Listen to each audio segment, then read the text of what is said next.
Hearing of the Senate Foreign Affairs, Defence and Trade References Committee's inquiry into the management of Defence estate assets. I begin by acknowledging the traditional custodians of the land on which we meet and pay my respects to their elders, past and present. I extend my respect to the Aboriginal and Torres Strait Islander peoples here today. The committee will be conducting today's hearing in person and via teleconference. I am Senator Collins, Chair of the committee, and I'm joined in the room by Deputy Chair Senator Ciccone and shortly Senator Shoebridge. Also joining us online are Senators Lambie and McLaughlin. These are public proceedings being audio streamed live via the Parliament's website, and a Hansard transcript is being made. I remind all witnesses that in giving evidence to the committee, they are protected by parliamentary privilege. It is unlawful for anyone to threaten or disadvantage a witness on account of evidence given to a committee, and such action may be treated by the Senate as a contempt. It is also a contempt to give false or misleading evidence. Witnesses also have a right to request to be heard in camera. The Senate has resolved that an officer of a department of the Commonwealth or of a state shall not be asked to give opinions on matters of policy and shall be given reasonable opportunity to refer questions asked of the officer to superior officers or to a minister. This resolution does not preclude questions asking for explanations of policies or factual questions about when and how policies were adopted. If a witness objects to answering a question, they should state the ground upon which the objection is made, and the committee will determine whether it will insist on an answer having regard to the ground which is claimed. If the committee determines to insist on an answer, a witness may request that the answer be given in camera.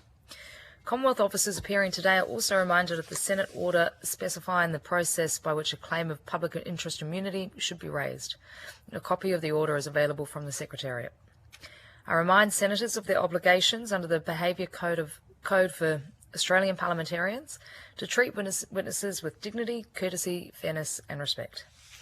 I remind committee members and witnesses who are appearing via teleconference and who are not speaking to please mute their microphones. I now welcome the Sydney Harbour Federation Trust, the Harbour Trust, and the National Trust of Australia, New South Wales Division. I understand that information on parliamentary privilege and the protection of witnesses giving evidence to the Senate committees has been provided to you. For the Hansard record, will you please state your full names and the capacity in which you appear today? Janet Carding, Sydney Harbour Federation Trust Executive Director. Tim Edwissell, Chair, Sydney Harbour Federation Trust. David Burden, Conservation Director for the New South Wales National Trust. I will now invite each organisation to make a short opening statement, and at the conclusion of any remarks, I'll invite members of the committee to ask questions. And we now have Senator Shoebridge joining us in the room. Would you like to start with an opening statement? Yeah, thank you, Senator. I'll start with an opening statement. Firstly, thank you for inviting us to the Senate committee. You've read our submission, but I do want to highlight a few points. The Sydney Harbour Federation Trust, also known as the Harbour Trust, is responsible for the protection and maintenance of 9 sites near Sydney Harbour. The sites are of national and international significance due to their high heritage, cultural and natural values. We manage them on behalf of the Commonwealth Government to conserve these values and to allow and encourage adaptive reuse as well as public access and enjoyment. The Harbour Trust has a responsibility to meet our legislative remit as defined by the Sydney Harbour Federation Trust Act of 2001, and it's worth just outlining the objectives there, which are around improving the amenity of the Sydney Harbour region, protecting, conserving and interpreting the environmental and heritage values, maximising public access, establishing and managing suitable land as parkland. In doing that, cooperating with other Commonwealth bodies with a connection to the land, and cooperating with New South Wales councils and community. In regard to governance, it's worth pointing out the members of the Trust are appointed by the Minister for the Environment and Water in accordance with that Act. The Executive Director beside me is appointed by the Minister on the recommendation of the members of the Trust. And the agency is not only informed by a Community Advisory Committee and First Nations Advisory Group, but it's required to consult openly with the community on the management and conservation of Harbour Trust lands. So for over 25 years, the Harbour Trust, which currently hosts about 2 million visits each year, has demonstrated its ability to repair, manage and adaptively reuse, as I said, the sites around Sydney Harbour, as well as prepare strategic and master planning to preserve First Nations, military, convict era and natural heritage, as well as environmental values. I should note that with such a significant portfolio of former military sites, we've inherited heritage buildings, sometimes near the end of their useful life, and substantial areas requiring decontamination. Financial sustainability has been a strong focus for the Trust since its inception. We don't get an annual appropriation, but we raise money through the portfolio of 229 residential and commercial residencies and programmed activations. And we also continue to work with government on asset management and renewal, together with the delivery of our master plans for Cockatoo Island, Werrimaya, North Head Sanctuary, and Middle Head Gubba Gubba. So as mentioned in our submission, our legislation also allows the Harbour Trust to accept Commonwealth land, but any decision to transfer land to the Trust is a matter for the government.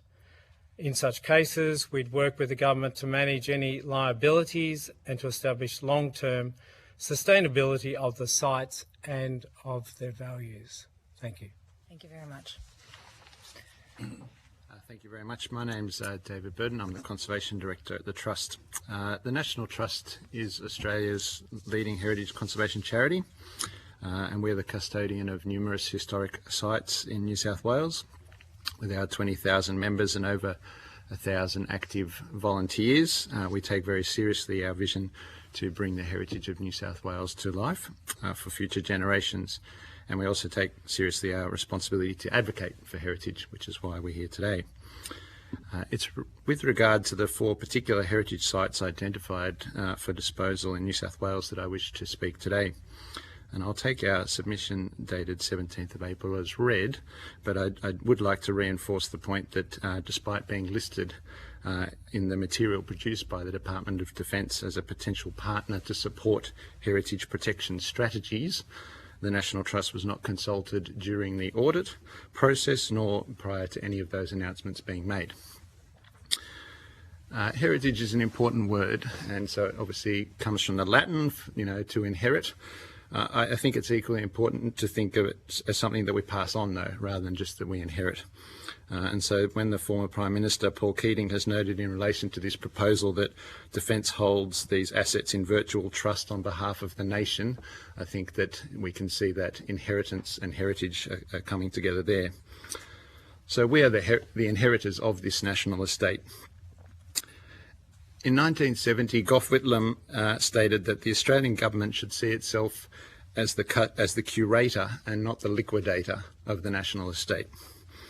In the subsequent report into the national estate, the Honourable Mr Justice Hope, he defined the heritage as the things we need to keep. I would like to argue that we should keep Victoria Barracks, and we should keep Spectacle Island and Lancer Barracks and HMAS Penguin. They should not be sold. Chapter 8 of that report from 1973 by your predecessors in a committee, it dealt directly with the role of the Australian government as a property owner. And it recommended that as an owner of national estate property, the Australian government has the opportunity and indeed the duty to set an example for the rest of Australia. In 8.35, it noted that some property now held for defence purposes might be more suitably used for other purposes, Australian government or state. But the main principle is that the land owned by the Australian government should be put to its best community use. That was the finding of that report. So the National Trust's position on these matters is the same as was recommended 50 years ago, that these sites should remain in public ownership. In the summary paper for delivering the future estate, it stated that people are and will remain Defence's most important capability. And then it made recommendations for enhancing Defence's work environments and that ensuring that the estate is a key point of attraction for both current and future members. I think that this is important. Victoria Barracks in particular is one of the most exceptionally significant heritage sites in Australia. Its significance relates in large part to its links with the Australian Army. The Defence Department should not be looking at Victoria Barracks as a liability, but rather as an asset. The houses and gardens that the National Trust cares for are a reminder to many of the existence and the role of the National Trust. And I think you could argue that organisations such as the University of Sydney firmly recognise the value of their sandstone buildings in attracting new students each year. Victoria Barracks is not just about its historic importance, it can be a key point of attraction for inspiring new recruits. In concluding my opening statement, I note that there's an underlying assumption, I think, in the audit that it is only heritage buildings that require maintenance and that they cost money and that new buildings are suddenly free of all maintenance costs. The honest answer is that old or new assets need to be maintained, and that regular maintenance is always better and preferable and more cost effective than creating a backlog. The best way to maintain our heritage is therefore to use it. If we do want to talk in financial terms for just a second, it's worth reflecting that the maintenance budget of the entire New South Wales National Trust is 0.003% of the defence budget. I wish we could have just 0.001%, but we don't. If these places are sold, it will be a blip in the budget for 1 year. We will have sold more than the family silver, and as many submissions have made, we won't get them back. So I'd urge the committee, just as the National Trust does, to see the custodianship of these places on behalf of all Australians, not just as a responsibility, but as an honour, a privilege, and most importantly, an opportunity. So thank you. Thank you very much for your opening statement. Senator Ciccone, would you like the first call? Yeah, sure. Yep. Thank you.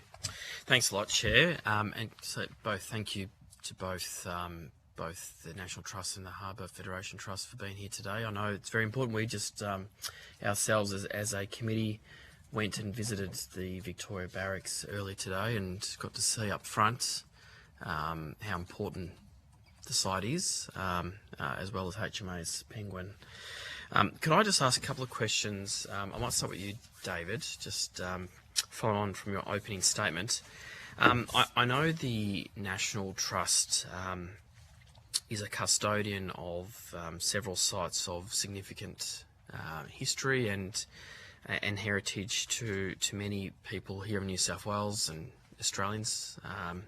Could you explain to the committee how the National Trust has been able to maintain these sites of significance with significant history and significant heritage, and how have you gone about opening them up to the public? And when I think about, sites like the National Trust Centre, and I understand that also happened to be, I think, correct me if I'm wrong, itself a divested defence site in the past, but how has your organisation gone about protecting and opening up that history for other generations? So the National Trust is an independent body, but we do have legislative responsibilities, and indeed some of those responsibilities are actually for certain properties that are owned actually by the New South Wales Government. So, for example, the World Heritage listed old government house site at Parramatta is actually vested in trust. There's a Parramatta Park Trust, in brackets National Trust Act, that gives us that property. So we are the custodian for that on behalf of the people of New South Wales. Despite that, we don't get any government funding for that. So the maintenance and repair and the conservation and ongoing use of the properties is funded by the National Trust. The National Trust has accumulated some funds over the years to build up those reserves, but that doesn't make it an easy task to look after those things. And we are heavily reliant. We have, a number of staff. We have over 1,000 volunteers, and volunteers are really key to maintaining the properties. The section, we also, in addition to the properties, have the collections within them, and I know that that's something that's been raised a lot with this inquiry, the collections of the Defence Department. So that's obviously also another key aspect of things that we have to look after in terms of managing those collections and conserving them. We also do that with the assistance of volunteers. You're right that the National Trust head office does occupy the former military hospital on Observatory Hill, one of the oldest public buildings in Sydney. It predates Parliament by 1 year. And we open them to the public through a range of avenues. Some properties are open on regular basis, some are open on weekends, some are open once a month, but often in between those times they're actually open for other community groups and organised tours and things like that. So I think it's fair to say that our visitation is higher than the actual opening hours. Do you have figures on how many people visit those Harbour Trust sites? Yeah, we do have figures. I can provide those to you if you would like. notice? On notice, not a problem. That'd be great, thank you. How do you think that the history and heritage of these sites could be maintained if they were divested by the department and sold? What are the different models available, and I guess, do you see any benefits that come about the transfer out of defence hands into something else, whether it be a trust or another entity? Yeah, look, I think there are many organisations, and I won't speak for the Harbour Federation Trust, I've but got obviously, questions for them as well, don't but worry. obviously that's one example of where assets have been transferred, but are then open to the public. I think one of the things that often gets raised or provided as an excuse for selling assets is that it will improve public access. I think it's important to note that Victoria Barracks in particular is already open to the public. Every Thursday you can go on a tour there. Many people do. It's got a military museum. The Waratahs play football out the front, so it is a site that is accessible and used by the community. Just as, when I was a young boy, you go and visit Duntroon and you can walk around there, go to that military museum. So it doesn't preclude public access, the fact that they are still military sites. So I think that that's an important thing to remember. In terms of Not all sites, though. not all sites, of sites, course, yeah. But some of these ones that we're talking about with significant heritage values certainly are. And I think that it's something to be commended to the Defence Department. They are a good custodian of that site, and these sites in particular. They have, if you've visited this morning, it's a splendid location. It has been well looked after. Can I just ask either Tim or Janet? You may be aware, but the audit states that 80% of Defence's 130 museums are not publicly accessible. I was going to ask, given your extensive experience with adaptive reuse of Defence sites, would divesting these sites help improve, I guess, public access? And would these museums and historical sites be able to provide that history that we were just discussing earlier with David, that members of the community hadn't been able to see beforehand? I'll just make a couple of remarks, and I might get Janet to just add to that. I would say just up front too, we're very, as you know, a very different organisation to the National Trust. So we're a Commonwealth Government statutory authority, differently placed. So we accept lands from the Commonwealth. We look after those. We don't advocate on behalf of getting new lands into that portfolio. What's probably the best way to answer the question, though, I think, is to talk a little bit about a couple of the sites we do look after, such as Subbase Platypus or a site like that, and how we might manage those sites and bring those to the public access. Thank you. So the Subbase Platypus site is the former HMAS Platypus, and it was transferred to the Harbour Trust. Plans were announced in 2005, and we completed our work there in, it took some time, so we completed our work there in 2023, I think, and it was open to the public. And the way that we told the story of the history of that site was not through a museum. We don't have the capacity to have security guards, opening hours, but what we have is an opportunity for an interpretive wall. And so we've told the rich stories of the sites by gathering the oral histories of many of the people who worked there through the Second World War and when it was HMAS Platypus, and we have gathered a collection of items and we've opened them up that way, and that site is open 24/7 to the public.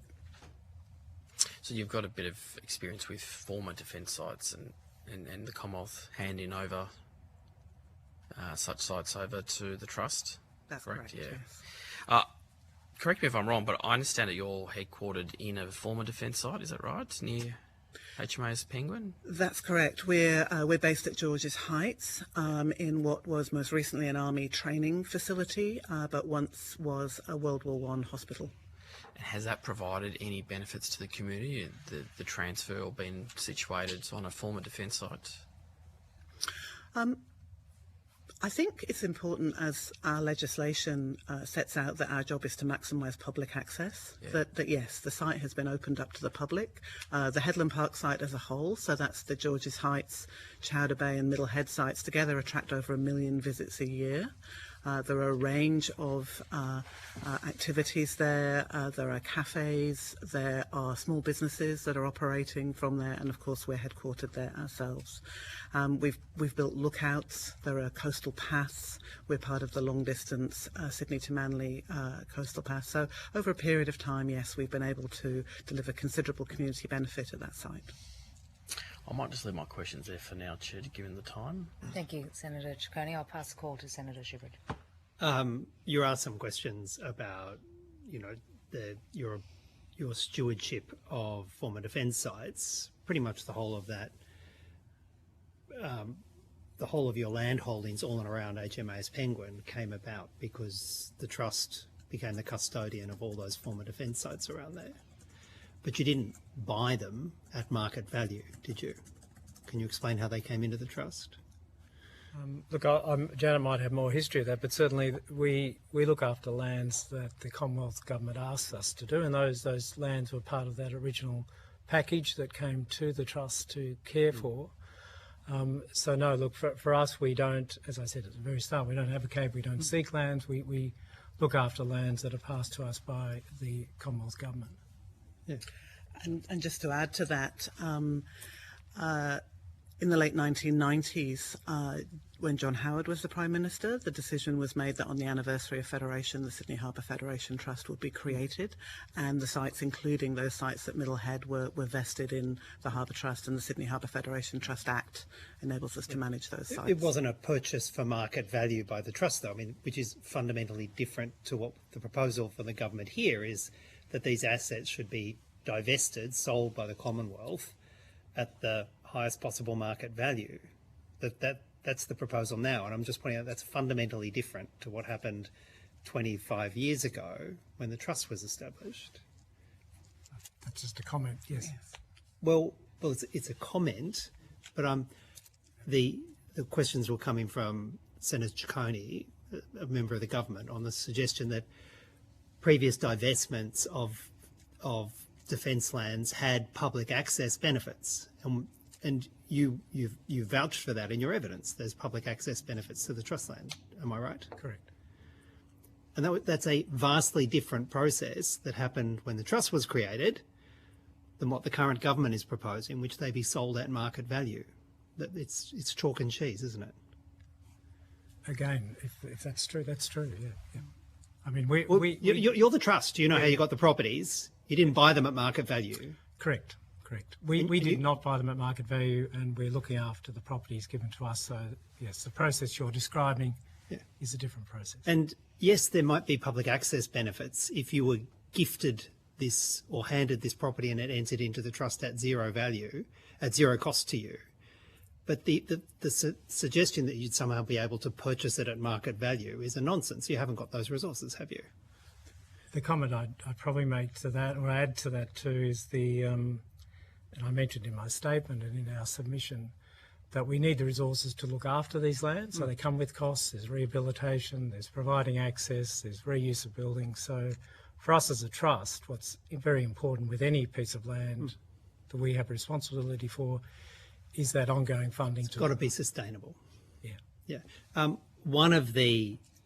One part of the HMAS Penguin site is the Angophora forest, about 6 hectares of Angophora forest.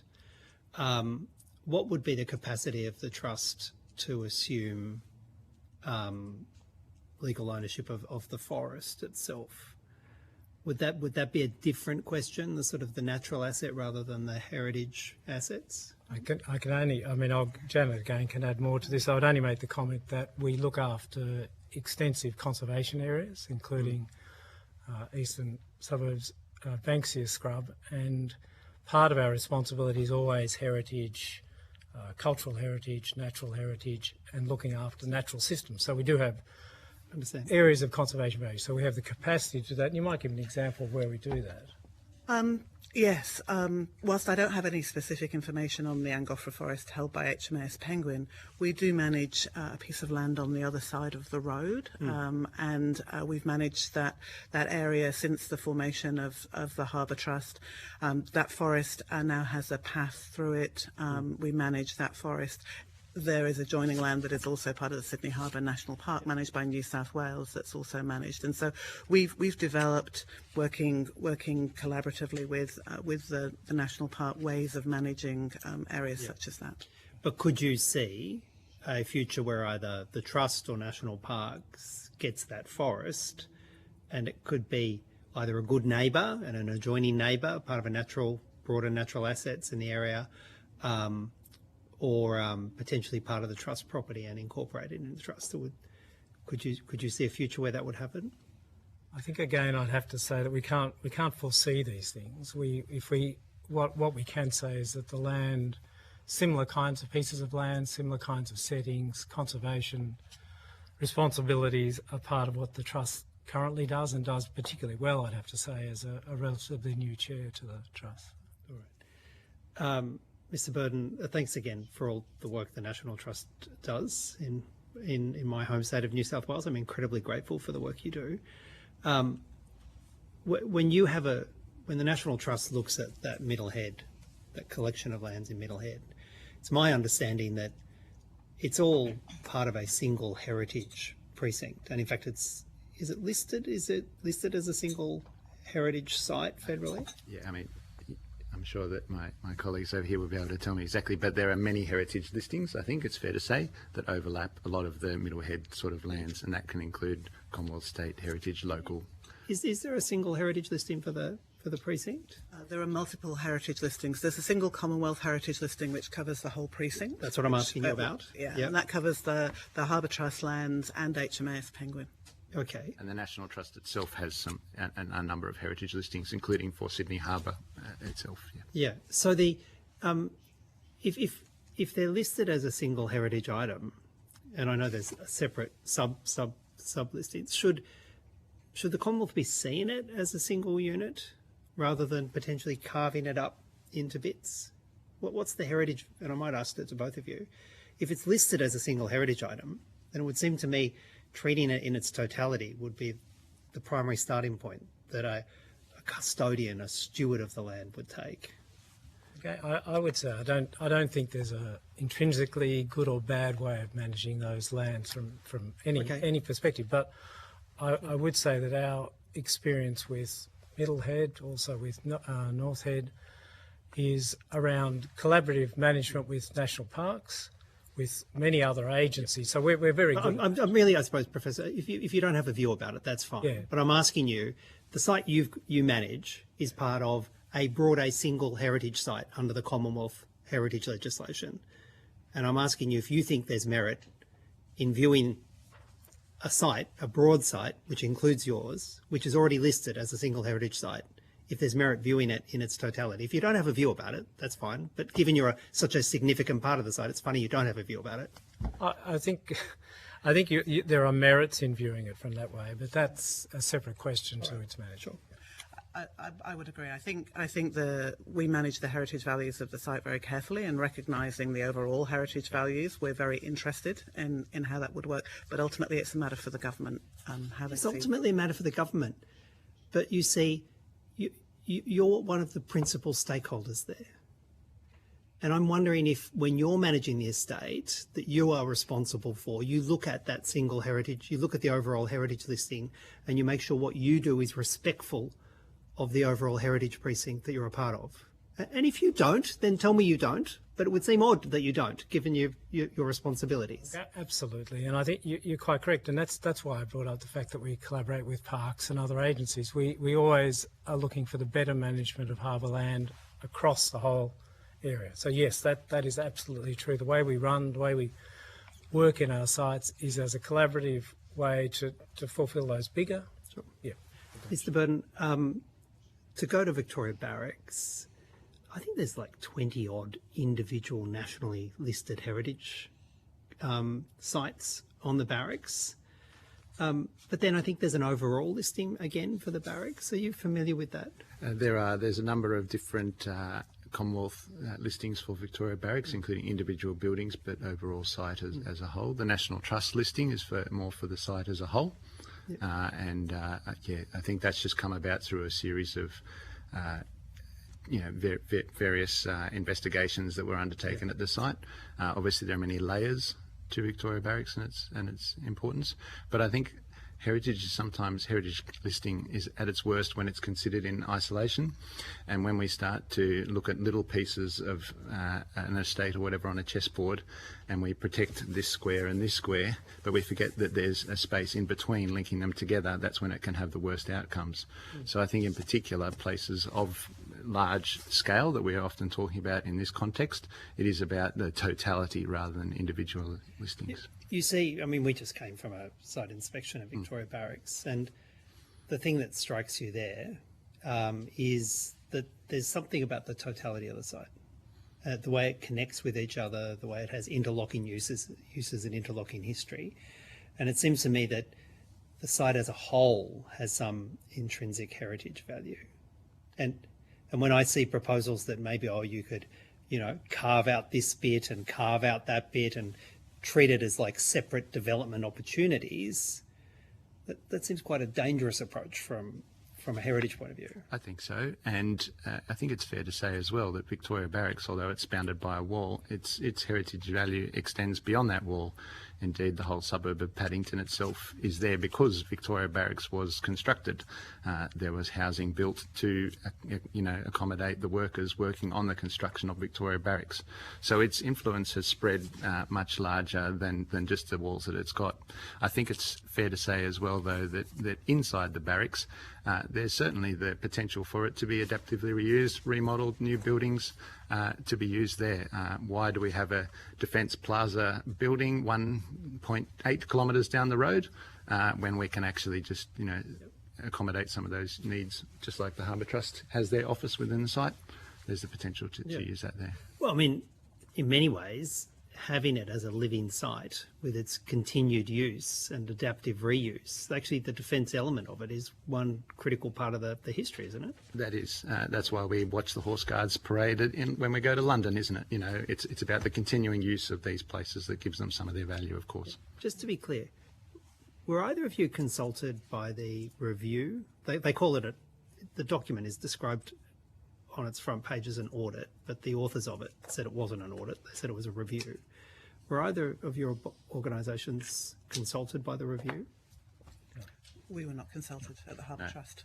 And as I said in my opening statement, even though the National Trust was specifically listed as a potential partner, we weren't consulted. The first thing we saw was when we read it. Yeah, remarkable. Thank you. Well, that leads me on to my next question. Thank you, Senator Shoebridge.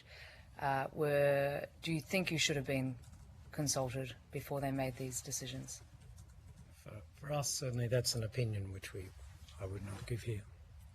Mr. Burdham?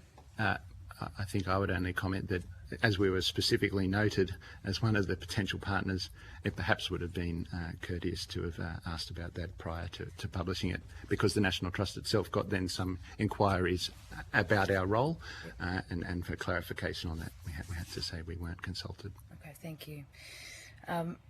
In your experience, how does the cost of maintaining heritage change when the assets are no longer owned by the government? Our assets are owned by the government, so that's perhaps not a question for us. For the trust. Well, no longer managed by the Commonwealth, but managed by an NGO, I suppose, is the question, or a similar. We're not an NGO. We're Well, not a an NGO. trust, Yeah. a non-formal government agency.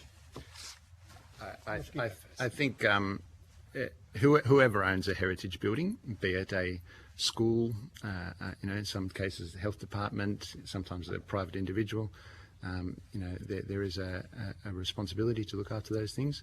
In terms of the costs, as I said, if you let problems get really big, then they're going to be really expensive, and that goes for a new building or an old building. The fact that a roof needs some repair might just mean the repair of a single slate. That's not a costly exercise. But if you don't address that in a timely fashion, then one slip slate can fall, the possum can get in, a few more slates, the pigeons roost, the problem can multiply. So I think it's about timely and regular maintenance of any asset, but particularly heritage buildings. It's their best use. Can you talk to us about the experience of Snapper Island and why it's still sitting within the Department of Finance. I believe that was you. We can answer that question. That's I might get Jan to give you the background to Snapper Island because it's an interesting case. And the year in which it was supposed to have been handed over to the trust, I believe. I'm not aware of a year when there was a proposed handover date. I believe it was 2003 was when it was. Certainly in 2003 it was listed in the comprehensive plan that was prepared for the Harbour Trust after it was formed, and I've just been at the Harbour Trust for 4 years, but my understanding is there's been intermittent discussions then. My understanding of the situation is that that Snapper Island is heavily contaminated, that contamination comes from the history of its use and how it's been modified over time. And so at this point in time it requires considerable decontamination before it could be made publicly accessible. And there hasn't been resolution of how that would be carried out, and indeed the funding that would be required to do that. And so until that has been finalised, it remains with the Department of Finance. So the island has been effectively divested from defence, but left to go into a state of disrepair because nobody wants to touch it or has the money to touch it. Is that correct? I think that would be a question for the Department of Finance. Mr. Burton, you've made the point a couple of times about the value of continuing use of a site. We saw at Victoria Barracks that there was a cadet building, and that it would potentially be moved off-site or stay within Victoria Barracks, even when the rest of the Defence Force residents had left. But do you think that it's a selling point to young people interested in getting involved in the army, that having the rest of the army on site, having that as a continually used site is a draw card? I mean, we've heard that a number of cadets actually came from well out of Sydney to be able to attend that particular cadet unit. Yep. Look, I think of course it is a draw card to have Australia's most important military site, Victoria Barracks, used by the military. That has to be a draw card for any new recruit, you would imagine, as opposed to going to some nondescript office building or renting a school hall or whatever it might be. I think when you attend a place, you actually pick up, if I can say that, the feeling of it, and it does. You would have experienced that in your visit there today, as Senator Shoebridge noted. The totality of the place is what gets you. And I think if we just look at the National Trust's properties itself, that's of course the reason that people come to them. You can look at a photo on the internet. You always get far more by visiting the site in person and being part of it, whether that be smelling a plant or looking at the work up close. So definitely I would argue that's the case. Thank you very much. And final question from me. Do you think that Defence is the right custodian or steward of military heritage? From our side, that's a decision for the government. Look, I think the Defence Department is going to be one of the best custodians of Defence's heritage, and you would hope that it wouldn't be thought of as otherwise for veterans to come and veterans that are past. Well, they told us certainly just one small sub-story from the visit today was there's one cannon that's from, I think, HMS Sirius that came on the First Fleet. Apparently two of them. One of them was held by Defence, and you can still see it. The other one went to the City of Sydney, and all due respect to the City of Sydney, apparently was melted down for other purposes. It was kind of a little telling about who's good at protecting that heritage, I thought. Yeah. It was a former City of Sydney. I'm not blaming Clover. All right. Well, thank you very much for appearing as witnesses today. The committee would appreciate if any responses to questions on notice are provided by Friday, the 22nd of May. Thank you very much. Thank you, sir. Thank you. I now welcome the Paddington Society and Headland Preservation Group.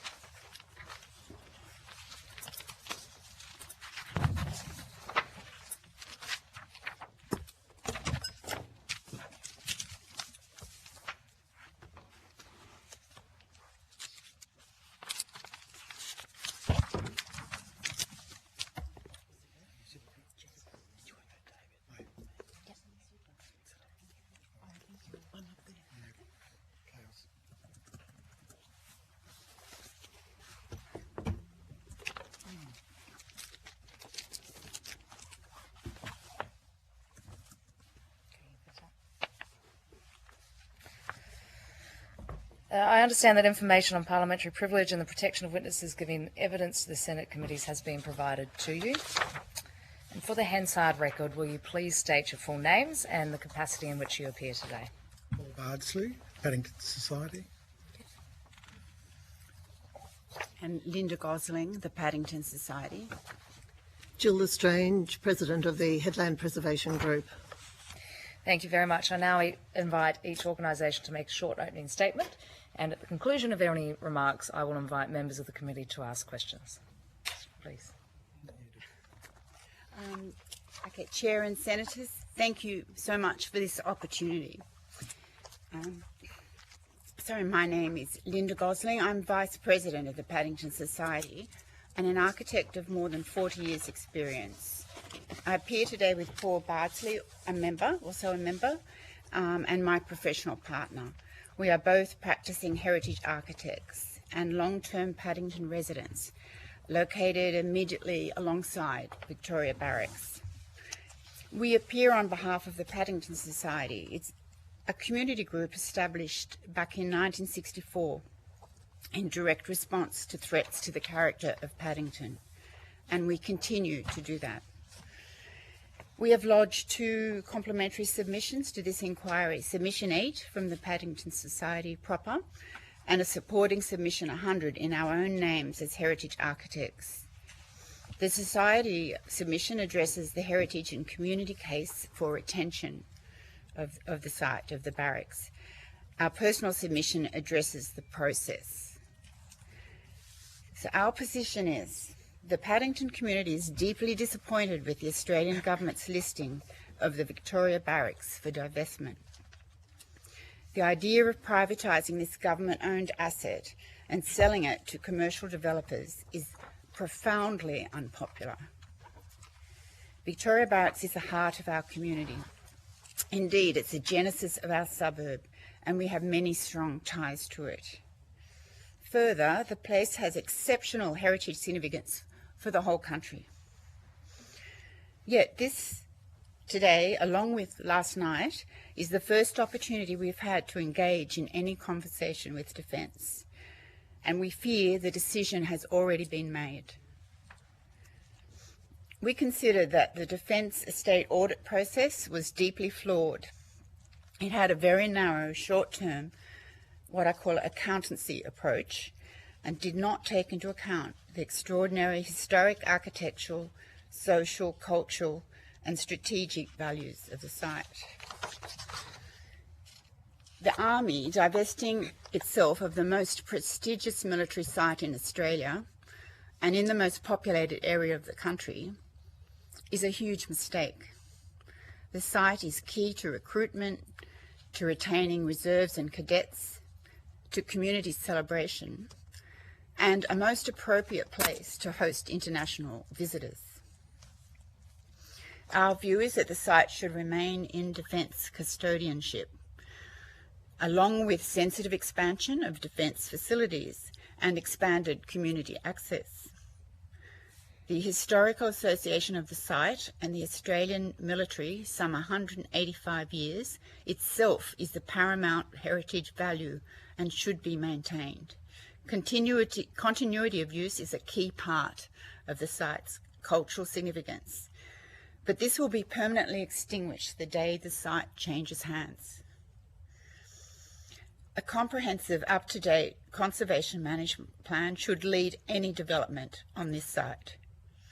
No business case nor concept plan can be useful without such a plan, since heritage listings will determine development potential. We consider maintenance of Victoria Barracks to be a heritage obligation under the Environmental Protection and Biodiversity Conservation Act, not an unwanted Defence operational cost. They're quite separate.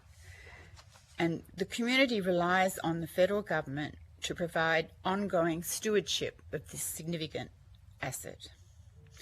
We think heritage is an opportunity, not a constraint. To conclude, we believe that the divestiture of Victoria Barracks Paddington is a mistake, and we would like to see that decision reversed. A comprehensive review that is led by people with relevant expertise and that covers the full range of considerations would arrive at the same conclusion. Thank you. Thank you very much. Ms. Lestrange, would you like to make an opening statement? Thank you. The Headland Preservation Group thanks the Senate for the opportunity to present on the matter of the federal government's proposed partial divestment of HMAS Penguin. The Headland Preservation Group, otherwise known as HPG, is a community organisation formed in 1996 in response to the sale of Sydney Harbour Defence sites. HPG's advocacy helped keep these lands in public ownership and led to the creation of the Sydney Harbour Federation Trust to protect their heritage and environmental values. We remain committed to protecting these lands, and in particular Georges Heights Middlehead Defence Site, which includes HMAS Penguin for future generations of Australians. HMAS Penguin is an operational naval base and a key part of that Georges Heights Middlehead Defence Area. This defence area was designated for the strategic defence and protection of Sydney in 1870, and it contains rare and nationally significant heritage buildings and landscapes. HMAS Penguin also includes about 4 hectares of Angophora, Sydney red gum forest, which forms part of the Sydney Harbour's natural bushland and open space. The federal government proposes to sell approximately 11 hectares of the 16.64 hectare HMAS Penguin site, which includes historic buildings and the bushland. The land is intended to be sold at full market value. Our position is that HMAS Penguin should stay in Commonwealth ownership. If Defence no longer needs part of the site, it should be transferred to the Sydney Harbour Federation Trust, which is specifically set up to protect former defence sites. The overriding principle is that HMAS Penguin is Commonwealth land under the custodianship of the Department of Defence, and it belongs to the people of Australia. Our major concerns are, first of all, the heritage values are not correctly recognised in the divestment process. Defence claims there is only one heritage listing covering the site. This is incorrect. HMAS Penguin is protected under 2 Commonwealth heritage listings, one covering the base itself, which includes the Angophora forest, the other the wider Georges Heights Middlehead Defence landscape, of which HMAS Penguin is an integral part. Thirdly, it is impacted by a 3rd Commonwealth heritage listing, the Military Road Heritage Framework, and any major development would seriously damage these heritage values, especially through increased traffic and urbanisation. Commonwealth heritage protections apply only when the land is in Commonwealth ownership. There is no clear explanation of how these protections would be enforced if the land is sold. It creates a real risk that heritage obligations will not be met in the future, and we believe the Senate inquiry should focus very closely on this issue. HMAS Penguin is to be sold at full market value. What is that value? The value of the land depends upon what can be built upon it. In a location like this, a sale aimed at maximum return almost guarantees luxury housing development. That is fundamentally incompatible with the site's heritage, environmental and access constraints. No proper due diligence has been done, including heritage, environmental, Indigenous or contamination assessments, and the sale process lacks transparency and credibility. Selling HMAS Penguin would mean losing valuable public land, bushland and open space. In other words, losing a loss of public benefit.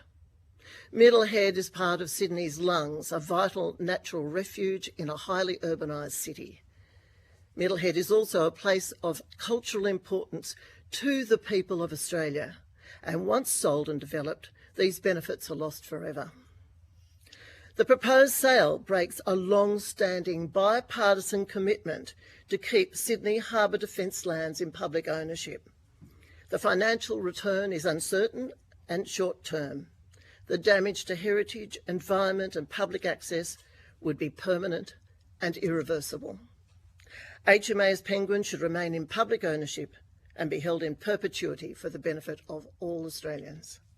Thank you. Thank you, Ms Lestrange. I will now pass the call to Senator Shoebridge. Thanks, Chair, and thanks to both the Headland Preservation Group and the Paddington Society for all the work you've done over decades to protect precious parts of Sydney. And I suppose I particularly want to express my gratitude to the Paddington Society, having been on Wallara Council for some time. I know the important work you do, so appreciate that. Were either of your groups consulted by the so-called audit? No. No, we did write a letter to the Minister last November. Yep. We got a reply, but no. We asked him not to sell the site, and we put our case, but no, we weren't consulted. No. That was November 2025? Yes. Because by then the audit, turns out, had been done and dusted and was already I think sitting. 2 years before, but I think in the media they just announced that it was going to happen. That's how we found out. So. Yeah, we had the two reviewers come and give evidence. It was on Monday, and they were asked about it being an audit, and they both expressly said that it wasn't an audit, and rejected the idea of it being an audit, and they described it as a review. Was the Paddington Society at the public consultation event last night? I was there, yes. Yeah. I think that proposition was put to Minister Khalil about it not being an audit. I think so. Look, it was a very heated session. Yes, I think that was one of the... There were many questions from the audience, perhaps not so much questions as, points of anger.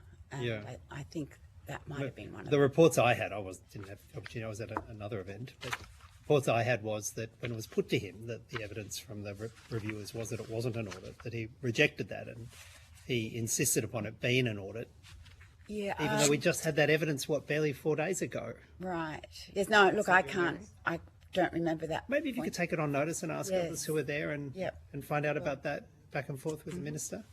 How would you describe the consultation process? I mean, I've had residents contact me furious that they're being consulted after the decision was already made. I think they called it contemptuous and insulting. But, maybe it was better. Maybe it was a productive evening in Paddington. You were talking about last night. And as I said, there was a lot of anger, and part of that anger is because it seems like it's already decided.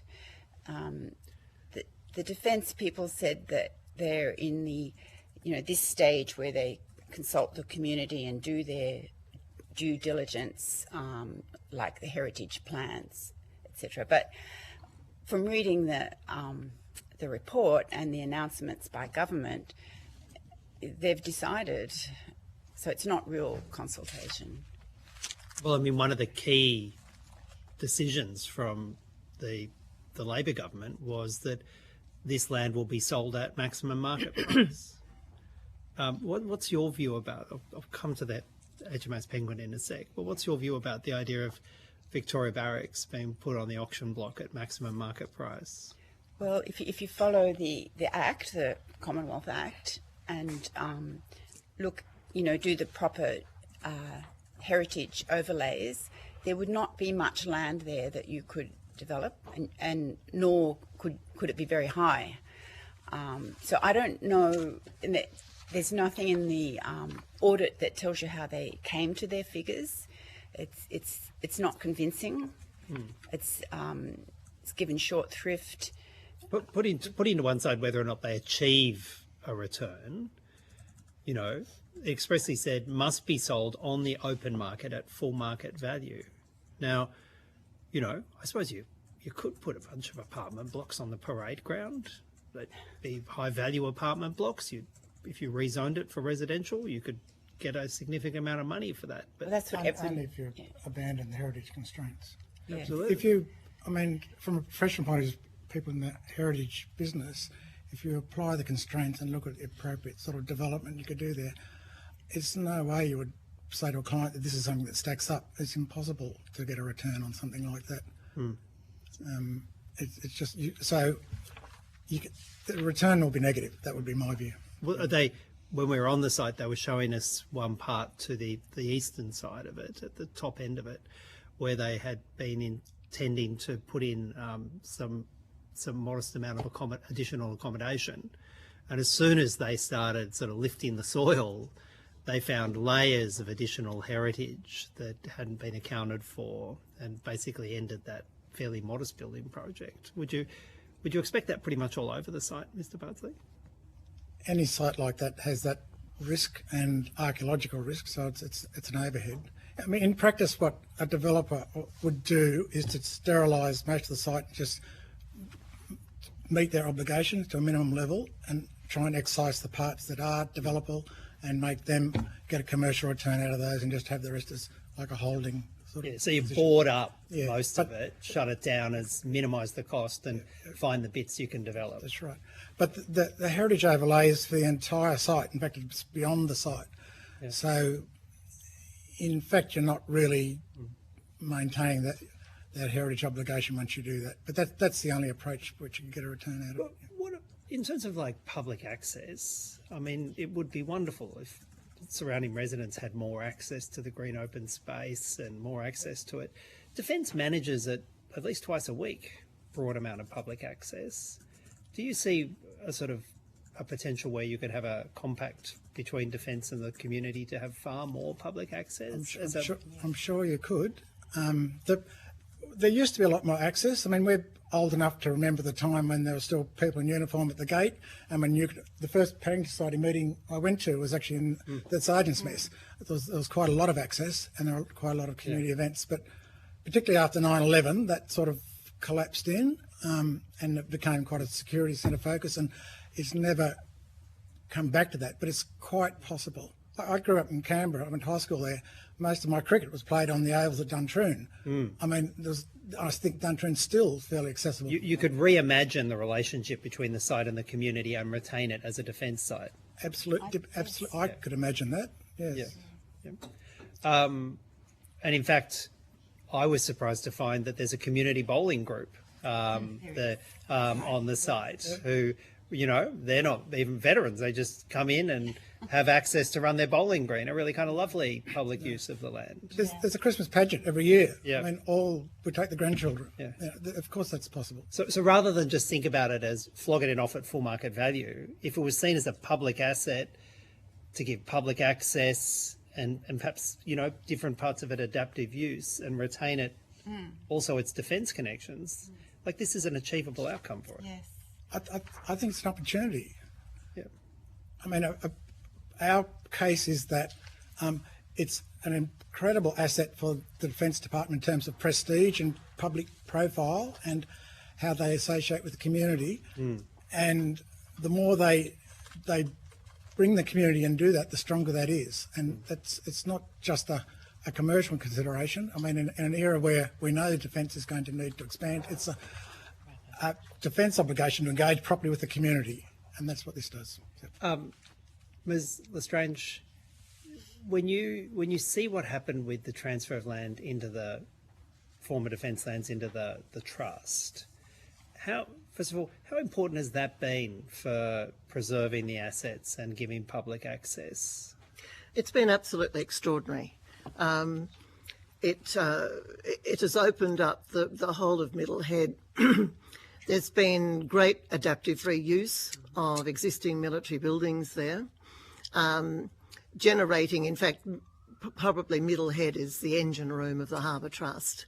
It was the one that was developed first, and it probably makes the most income for the Harbour Trust through its adaptive reuse.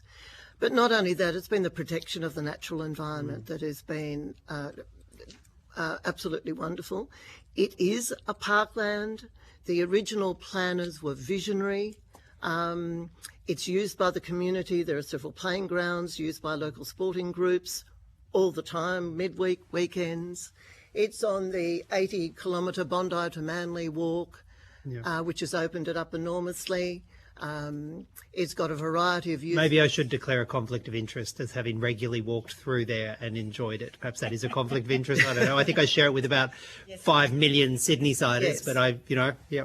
It's extraordinary, the views, and you can understand why it was set aside in 1870s for the defence of the nation, because you look directly out the heads to the ocean. It's beautiful. In terms of that element in this so-called audit, actual review, where it says that if HMAS Penguin is going to be divested, which is the nice term for flogged off, from the defence estate, it must be sold on the open market at full market value. How much of a betrayal do you think that is of the public for the HMAS Penguin if it was flogged off at full market value and maybe turned into luxury units looking out over the bay? Well, I don't quite understand full market value, to tell you the truth, because although it's becoming clear to me that maybe Defence isn't, or Department of Finance isn't pretending to even keep any of the heritage values of the land. Because if you did keep the heritage values of the land, and if you followed the procedures under the EPBC Act and the Minister put covenants on the title, then I can't imagine that a developer would be interested in buying a 4-hectare Angofra forest and turning it into a parkland for no return, and then having to adaptively reuse the other buildings on the site. However, if it is sold to a developer or the New South Wales State Government, there's nothing to stop that land being rezoned for whatever. High-rise, luxury accommodation. I mean, you're talking about a site that goes from the ridgeline of Middlehead to the beautiful beach of Balmoral. It's facing north. It has uninterrupted views to Middle Harbour and beyond. It's a developer's dream. Would get Eddie Obeid very excited, wouldn't it? Yeah, very excited. Yeah. And so it really concerns me about this full market value. It seems to me that the federal government hasn't even undertaken any due diligence on the site, hasn't even looked at heritage, a conservation management plan, environmental, ecological, Indigenous, and contamination investigations. So we really have no confidence in what they mean by full market value. We have requested a tour of the site. I've been to the HMAS Penguin many times, but I haven't toured all the buildings. We've requested access to the Angofra Forest to do an independent report, both of which have been denied. So it's very hard. I mean, at the bottom line, I can't imagine that the federal government will want to sell a site such as HMAS Penguin unless it can get maximum value for the site.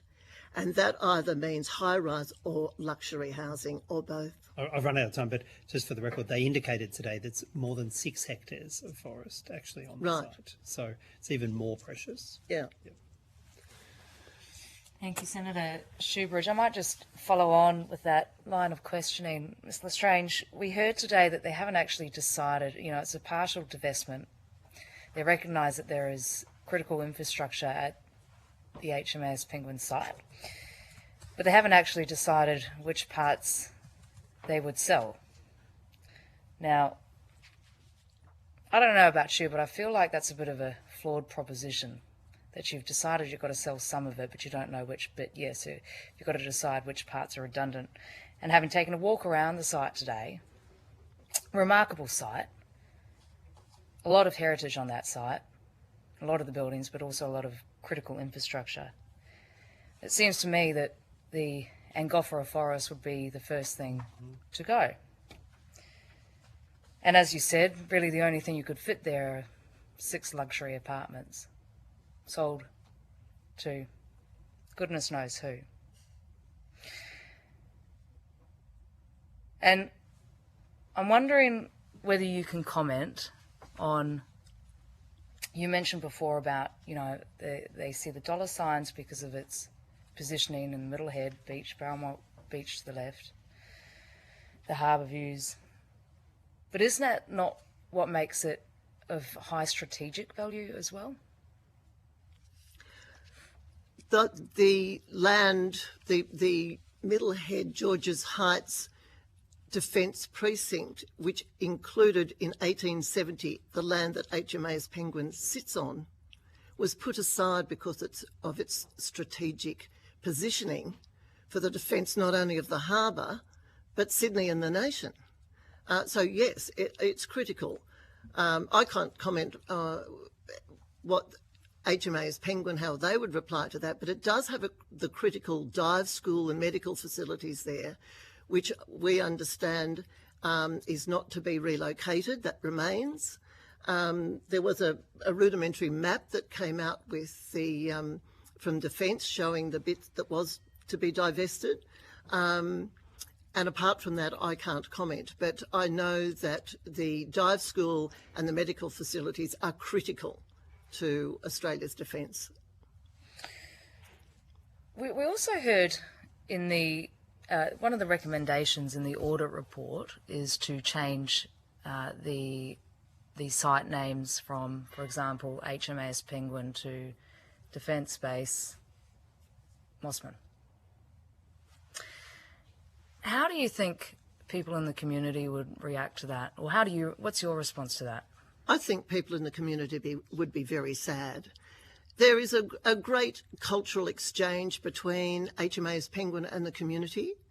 The community is very proud of the base being there, and there's quite a deal of interaction between the recruits that are at HMAS Penguin and the community, whether it's the keys of Mossman once a year at a parade. They get involved in the Remembrance Day, school groups. Anzac Day is huge. It's 2,500 people on that headland. The recruits, you see, they enlist in the Balmoral Burn.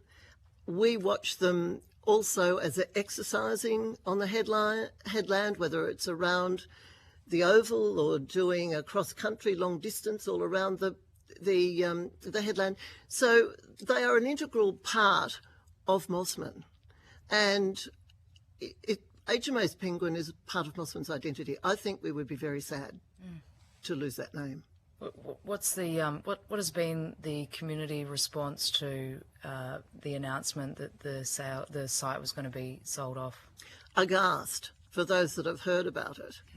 The problem is that there has been really a lack of notification to people. They haven't been transparent. And quite frankly, if community groups such as HPG and another group, Mossman Parks and Bushlands, had we not notified our membership base, which ends up being thousands, people would not know about it at all. And I think that's a shame. Those that we have spoken to are absolutely outraged that this could happen. They see the incredible importance for public benefit of the natural environment there. The built environment, I mean, it was a purpose-built naval base in 1942 to 45. It's got architecture that it's all the same. The green terracotta roofs, it's got nautical features to it. They call it the stripped-back classical style of the 1940s. And, you know, in less than 20 years, it'll be 100 years old. So once you take part of that base away, the heritage is destroyed. Well, on that point, can you just comment, please, on the School of Artillery that was sold a number of years ago and the state of it now? Are you talking about the School of Artillery at North Head? At North Head? Yep. It's in a shed, isn't it? It's now in a shed. Are you talking about the barracks, Senator, or are you talking about the museum that they had? No, the barracks. The other ranks barracks is a magnificent building. I presume that's the one you're speaking about. That was transferred to the Trust at the time in 2001. The life of the arrangement for the Trust at North Head was to last until 2033. That's been extended, I understand, under a new deed of agreement. And it's a matter of resources to be able to adaptively reuse that building. I might have my own thoughts as to how you might have done something with it previously, but I do understand the Harbour Trust's constraints. When the Harbour Trust was first formed, yes, they were given a certain grant from the Commonwealth Government, but not enough to do all, when you look at all the remediation works. I mean, Cockatoo Island, for example, is just a sinkhole because of remediation there. Now, the Trust has had recent funds for that in recent years, 45 million from Tanya Plibersek recently, and they've spent that money wisely, really rehabilitating and repairing heritage. The building at North Head is absolutely magnificent, and it really needs to be restored and protected. The central part of it, there's a ballroom for 300 people, a dining room for 300 people, and it has an industrial kitchen. Now, even if that part of it was rehabilitated, it would be earning money. And that's the thing about adaptive reuse of these sites, is appropriate adaptive reuse to make funds for the Trust to develop the lands further. That's interesting. We did hear evidence before that the moment you stop using these buildings and sites, they seem to lose their life. That is correct. I just had a couple of questions for the Paddington Society. We heard today at the Victoria Barracks that about 3,500 people turned up for the Anzac Day dawn service, which is remarkable, about 3 times as many people as usual. In your view, why do you think so many turned out this year? I think they thought it was the last year they could do it there. I think that word, that was the word. And I think there's a resurgence of interest in Anzac Day, just generally in the community. But I think it's like it was nostalgia for the site that it might disappear. Were you present? Did you manage to speak to anybody there on the day? Our daughter and grandson went. Yeah, we was too early for us. Okay, it is very early. I went to a number of services over the Anzac Day and over in the lead up to it, and the number of serving and retired members that around that time, and there is so much to reflect on for Anzac Day, had just such profound sadness and grief and anger about the divestment process. And I'm just wondering whether you're getting that same sentiment from the people in your community, and particularly, whether that was heightened around Anzac Day. I think people are sad and they just don't believe it, really. They can't. They're just surprised and shocked by it. I think they never thought it would happen. And do the people in your community, as they did in Mossman, have to rely on community groups letting them know that it was happening? Pretty much. Yeah, it was in the paper, the Herald. There was a little bit of coverage. Yep. But if you didn't read that paper, no, I mean, we sent a lot of things to our members and subscribers about it. Yep. But you had to do the public service announcement. Yeah. It's Go on. That's right. But if you'd been there last night, you would have felt, this is in the RSL in Paddington, when there's a defence community discussion. I think they're doing one today at HMS Penguin, I think, a community. They are tonight. Yep, tonight. But it was really palpable, like emotion and anger. There were a lot of people who spoke, people who were, had been in the reserves, cadets whose parents had been there, lived there, people who were born there in the barracks, grew up there. Met their wives there, I bet. Yeah, they were furious. So the assistant minister actually got a difficult time. I can I imagine. heard he got a little shouty too. Yes, he did. He shouted and the audience shouted. Yeah, not helpful. No. Sorry. Final question from me. You mentioned in your statement that the 2023 Defence Estate audit was deeply flawed. Can you just elaborate on what you think the flaws are, please? Do you want to? Well, I think it was a narrow focus. Well, there's a number of things. There was an assumption about what they call the northern posture, which means that, facilities should be in the north of Australia. And in a way, so suddenly all the southern ones are up for grabs. That's how it seemed to me. And they didn't look at the strategic importance of keeping some, especially in the major, cities. They certainly didn't look at architectural value, history, society, social value. I think the leads were financially adept. There was that their backgrounds, but it really should have been a lot wider than that, because it's much more than a spreadsheet. Those places are much more than a spreadsheet. If I can just add one thing, I think they didn't consider the value of the institutional prestige that having a facility like that has for the military and how they relate to the community. And that's sort of, it's a priceless asset that's gone immediately, and that I don't think that was considered. Thank you. I'm so sorry. Do you have any questions? I just have one more little quick question, and I'll pass it on to you. I did just remember it thinking of that. Ms. Lestrange, I'm aware that there's a parade ground on the headlands that has turned into a car park. Have you spoken to anybody that was around at that time that has reflected onto you what the impact of losing that parade ground to being a car park? Yes, I have. It's a little bit more complicated than that.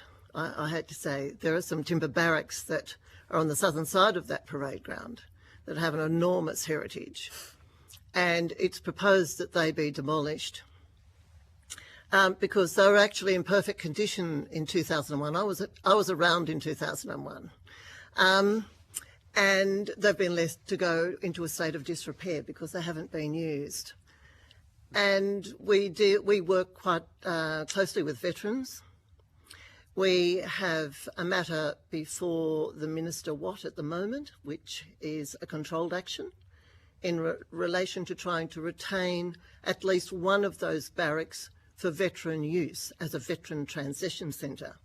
Now, the veterans are very upset about the fact that when those barracks are demolished, as is proposed in the Trust's master plan, that parade ground will become meaningless. And the base of Middle Head, which is intact at the moment, will be stripped apart. Now, they paraded on that parade ground every morning and night. They got their instructions from their officers on that parade ground at the time. They ceremonially paraded there on various occasions. They remembered their lost comrades there. And you need to remember that those barracks were actually built in 1942, and they were very important during the Vietnam War. In fact, our first reservists, our first commandos that went to Vietnam lived and learned Vietnamese and also were trained in the School of Military Intelligence, which is the red brick building opposite. They went from there to Vietnam when they were stationed there in the very early days of the Vietnam War under the American CIA. The stories to tell there are exceptional. To knock them down is to remove a whole era of our military heritage. So it's the impact on that parade ground. Now, it's a car park and it's asphalted. Sometimes they were asphalted, but it doesn't take away from the incredible emotional attachment that servicemen and women have to where they parade, where they remember, and where they feel attached. Thank you very much. I do appreciate your evidence. Senator Ciccone. Look, thanks, Chair. Most of my questions have already been asked, but I just wanted to ask, in the event that Defence no longer is a custodian of the sites, who would you like to see control or at least have ownership? And I'll open that to both parties here today. Maybe with Paddington first and then... I don't want to see it, but look, normally I would say the state government, but I'm a bit wary of saying that because of the, pro-development that they've brought in, the legislation that they've brought in, which is affecting us all. It could be local government, but again, they're pretty pro-development as well. Have you got any suggestions? Without it being in public hands, there's no durable heritage protection for it. Covenants are not effective over time. And it's not even listed in the state heritage listing at the moment. When they drop the state heritage listing, I don't think they conceive of the Commonwealth selling it, so it wasn't listed. So it could, if it went to the state government, it could now be listed. There's still a process they could go through. So maybe that's a pathway that would still keep it in public hands. I mean, we first heard about this from the City Council. I think they have designs on it, to be quite honest with you. But, I mean, realistically, it should go to the state government if it does. That would be our thing. We're not looking forward to that prospect. Jill, did you want to add anything to that? The sites must stay with the Commonwealth. That's our feeling. The risks, if it goes to private developers or the state government, is losing the heritage values. The most appropriate body for HMAS Penguin is certainly the Sydney Harbour Federation Trust. They do have appropriate management expertise and infrastructure in place now to undertake the heritage and environment strategies and planning, to undertake decontamination remediation works, to adaptively reuse the assets, to protect and enhance the natural environment. But the most important thing about it going to the Sydney Harbour Federation Trust is that under its legislation, it's got strict heritage and environmental protections. And so with that, and on top of that, having the protections under the EPBC Act, really makes it a very strong argument, and because all the Commonwealth heritage protections could remain. When you think about it, Penguin is the bookend to this historic site. It was included in this historic defence site from the beginning, and the Trust has all the adjacent lands. It's a perfect synergy for it to move across to the Sydney Harbour Federation Trust. Thank you. If it was sold to a private developer, it'd be like a tooth missing from a smile, wouldn't it? It'd Exactly. be the worst. Exactly. The detrimental feeling when you, just as you say, when you're ripping apart of something that is a whole and was considered a whole since 1870 as being part of this incredibly important defence asset.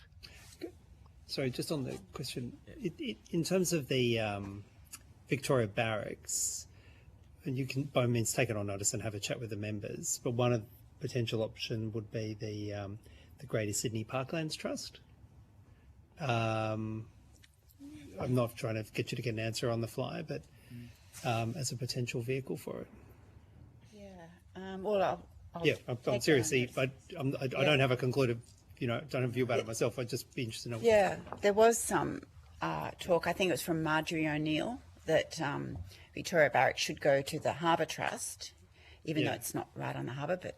Well, I'm happy for you to have a think about either from the Paddington Society. But I must say, either way, though, if you break that nexus of the military use, it's well, which is why I'm asking you to Yep. reflect on those things, because I think it's something your members would have views about. Yes. Yep.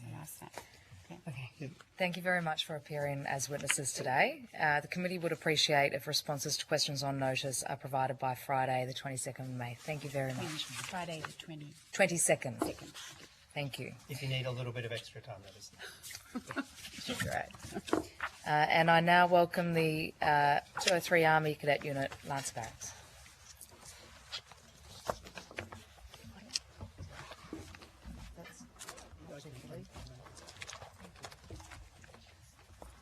Thank you. You can listen to this if you want. Yeah, we can.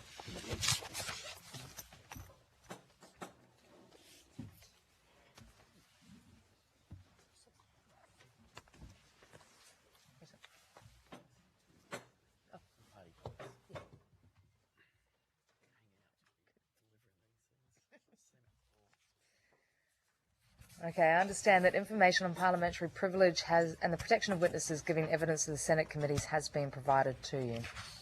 For the Hansard record, will you please state your full name and the capacity in which you appear today? Good afternoon, Senators. My name is David Field. I'm the Officer Commanding 203 Army Cadet Unit at Lance Barracks at Parramatta. Thank you very much. I now invite you to make a short opening statement, and at the conclusion, I will invite members of the committee to ask questions. Thank you, Captain. Thank you, Senators, for the invitation to appear today. I'm appearing to give a voice to the cadets at 203 Army Cadet Unit, and in doing so, in a small way, a voice to all ADF cadets affected by the announced divestments. The ADF Cadets is a defence-enabled, volunteer-guided and cadet-led program with approximately 33,000 young people and almost 4,500 adult volunteers from across the nation. Much the same as the Army Reserve, it is based in the communities where the young people live or study. The ADF Cadets does not overtly operate as a recruiting arm of the Australian Defence Force, but given the interests of our young people, many cadets will go on to join Defence in either a civilian or uniformed role. At least a decade ago, Defence released the results of a longitudinal study on their return on investment from the ADF Cadet program. I struggled to get my hands on that report, but I'm certain the Parliamentary Library would be able to obtain that for you. The report highlighted that ADF cadets represented 1% of their age cohort and yet accounted for 10% of all enlistments, 16% of graduates from the Royal Military College, and something like 35% of those with 20 plus years service, and almost half of all star ranked officers. On Monday, Audit Co-Lead Jan Mason spoke extensively about future capability. We cannot understate the strategic contribution that ADF cadets make to the future capability of Australia's defence. In recognising this contribution, Defence has established in recent years the Specialist Engagement Team Cadets, otherwise known as SET-C, part of the Reserve and Cadet Support Division, whose role it is to mentor, prepare and support cadets as they consider a career in the ADF, the Defence Australian Public Service or defence industry. I listened intently to the evidence given on Monday by representatives of Defence and Finance and had some issues with that evidence. Since the government's announcement that it was to divest 67 sites from across the estate, I have had no contact from government despite assertions of consultation with stakeholders.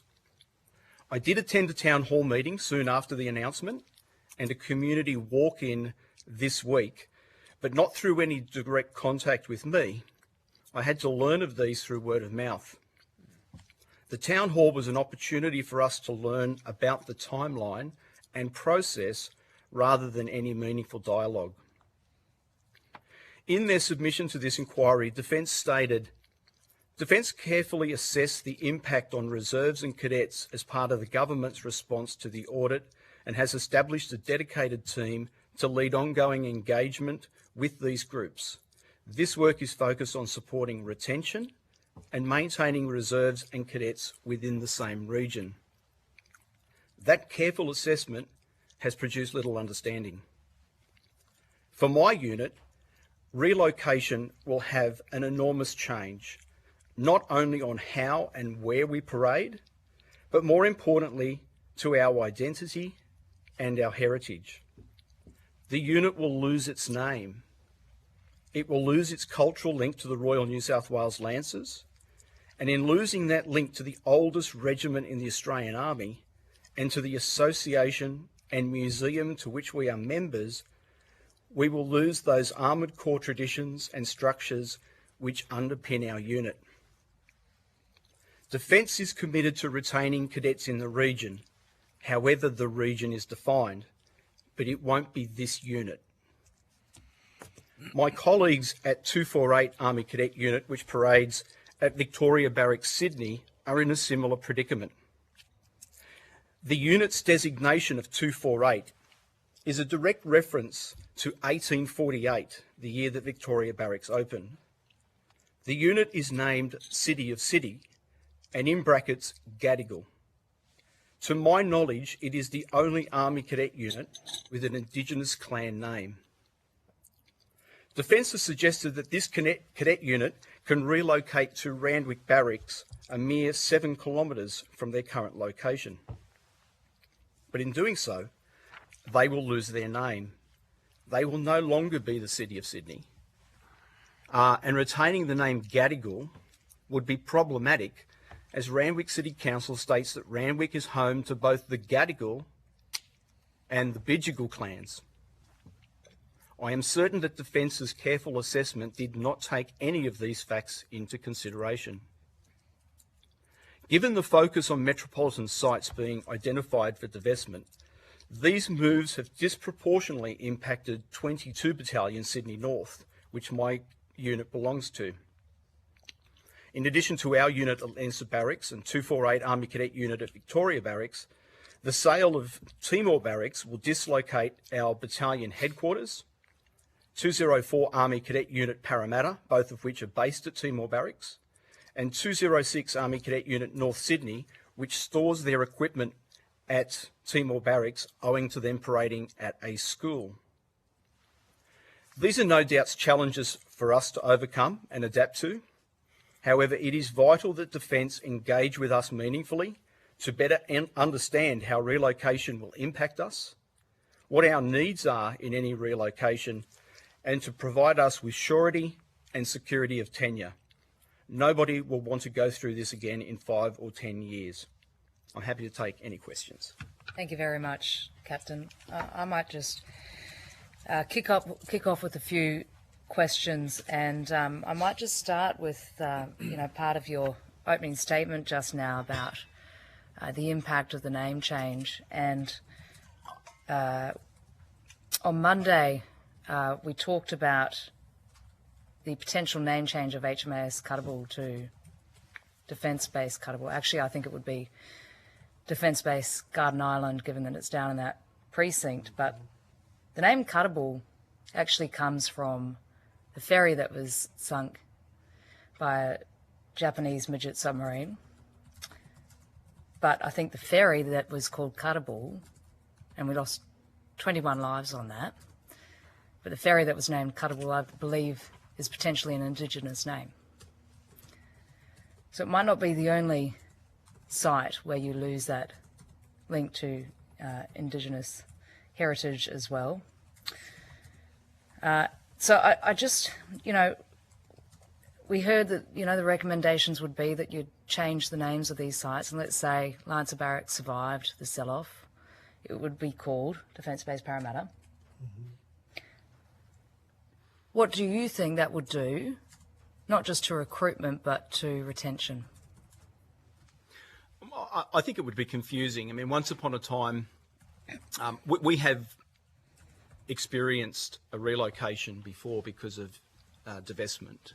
The unit was founded at Marylands, and there was a reserve mud there that we paraded at. It's now a McDonald's. And the unit was originally called 203 Army Cadet Unit Cumberland. Mm-hmm. And I guess for people who follow rugby league will know that Parramatta's original home ground was Cumberland Oval.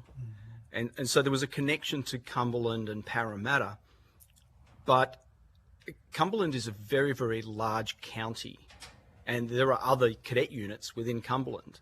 And so it became a confusing name for us. It didn't actually tell people where we were.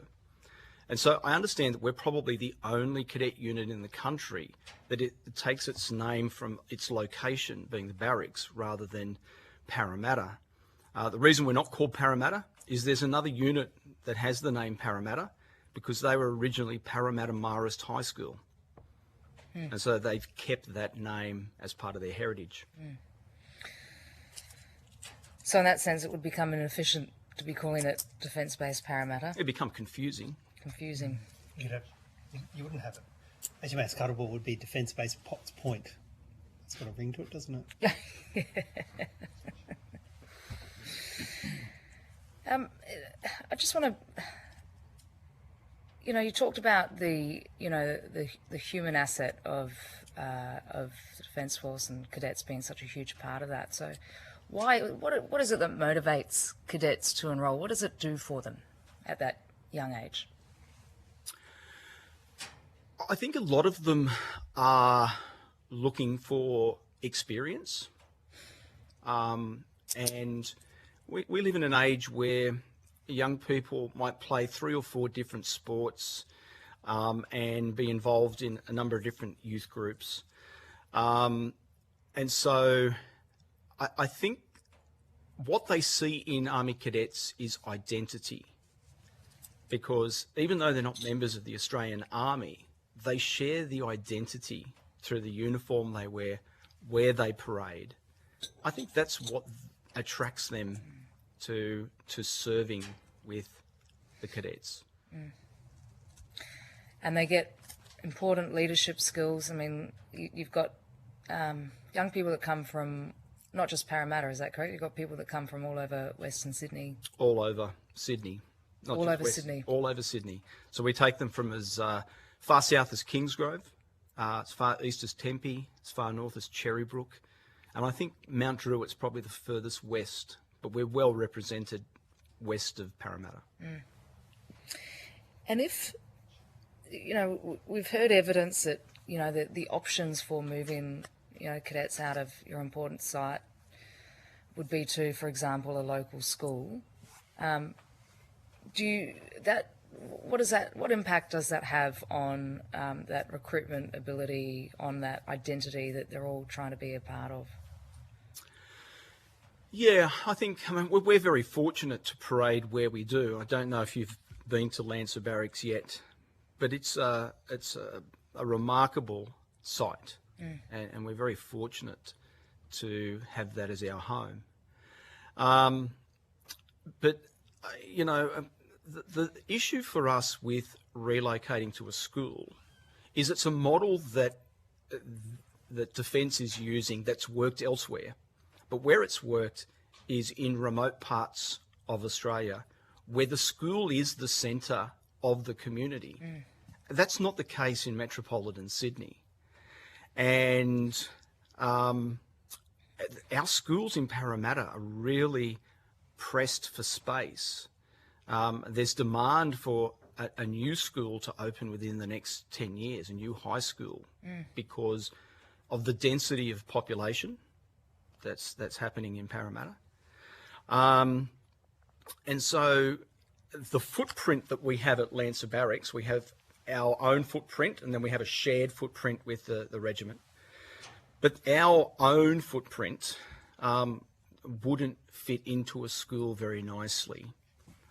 They can give us classrooms, they can give us toilets, they can give us open space to conduct activities and parade, but they can't give us administration facilities, they can't give us warehouses to store uniforms and our field equipment.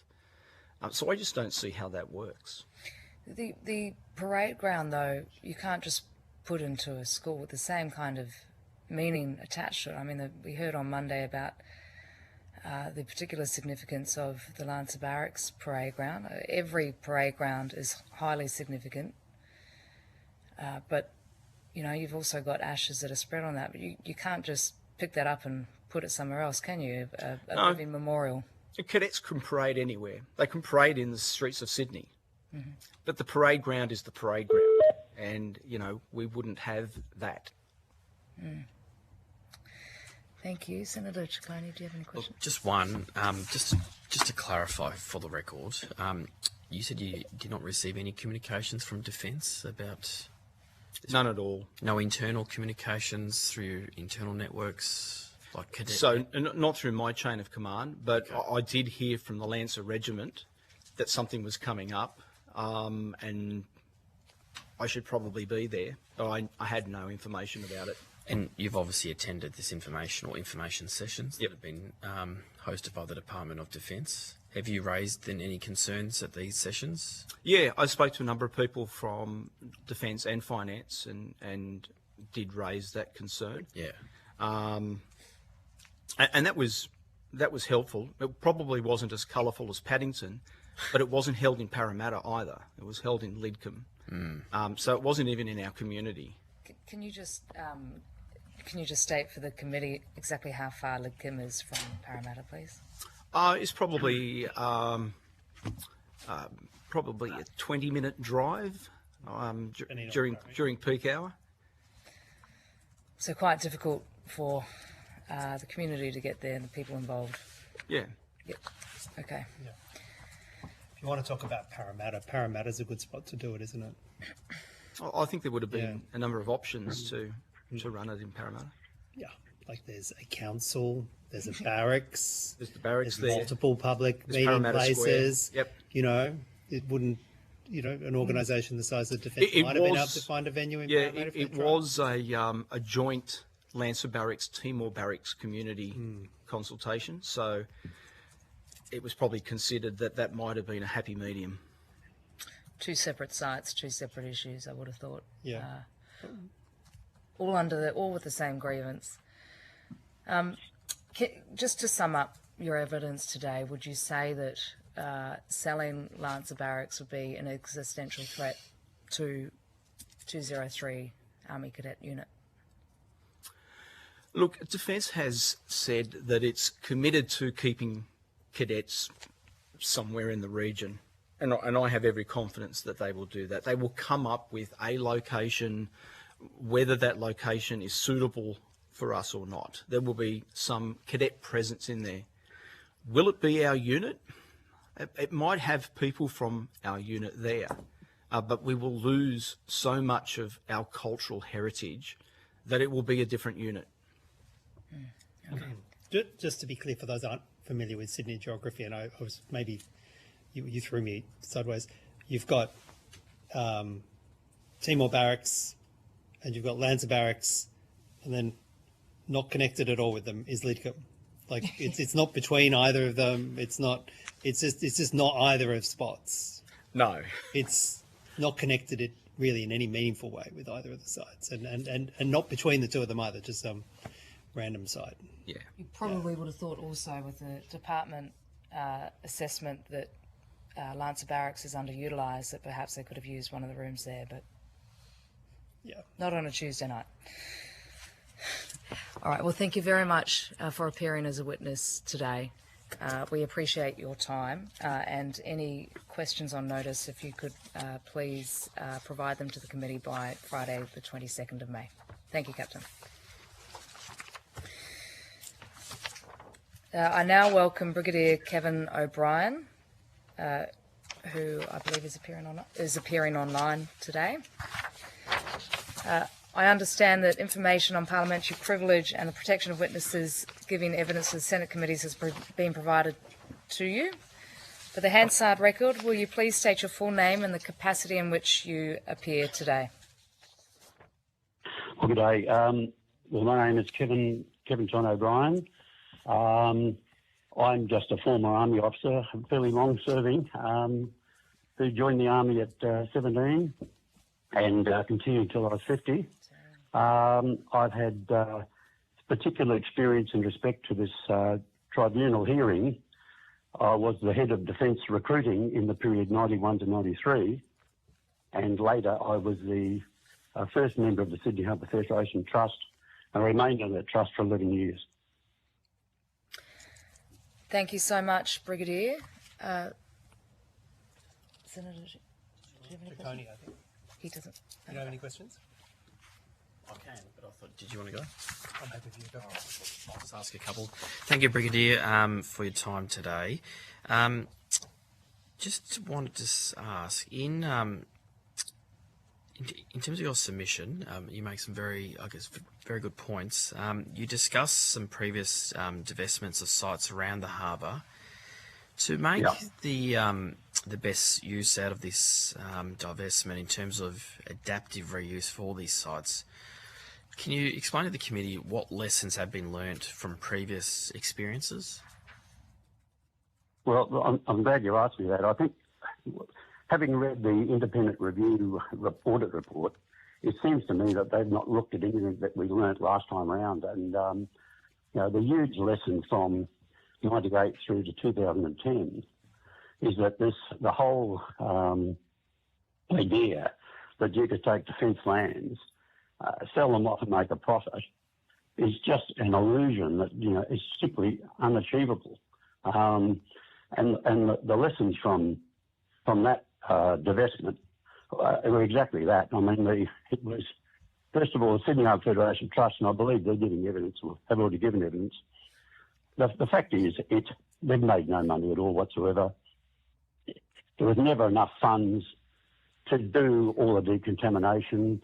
There wasn't enough funds to look after the many, many heritage buildings.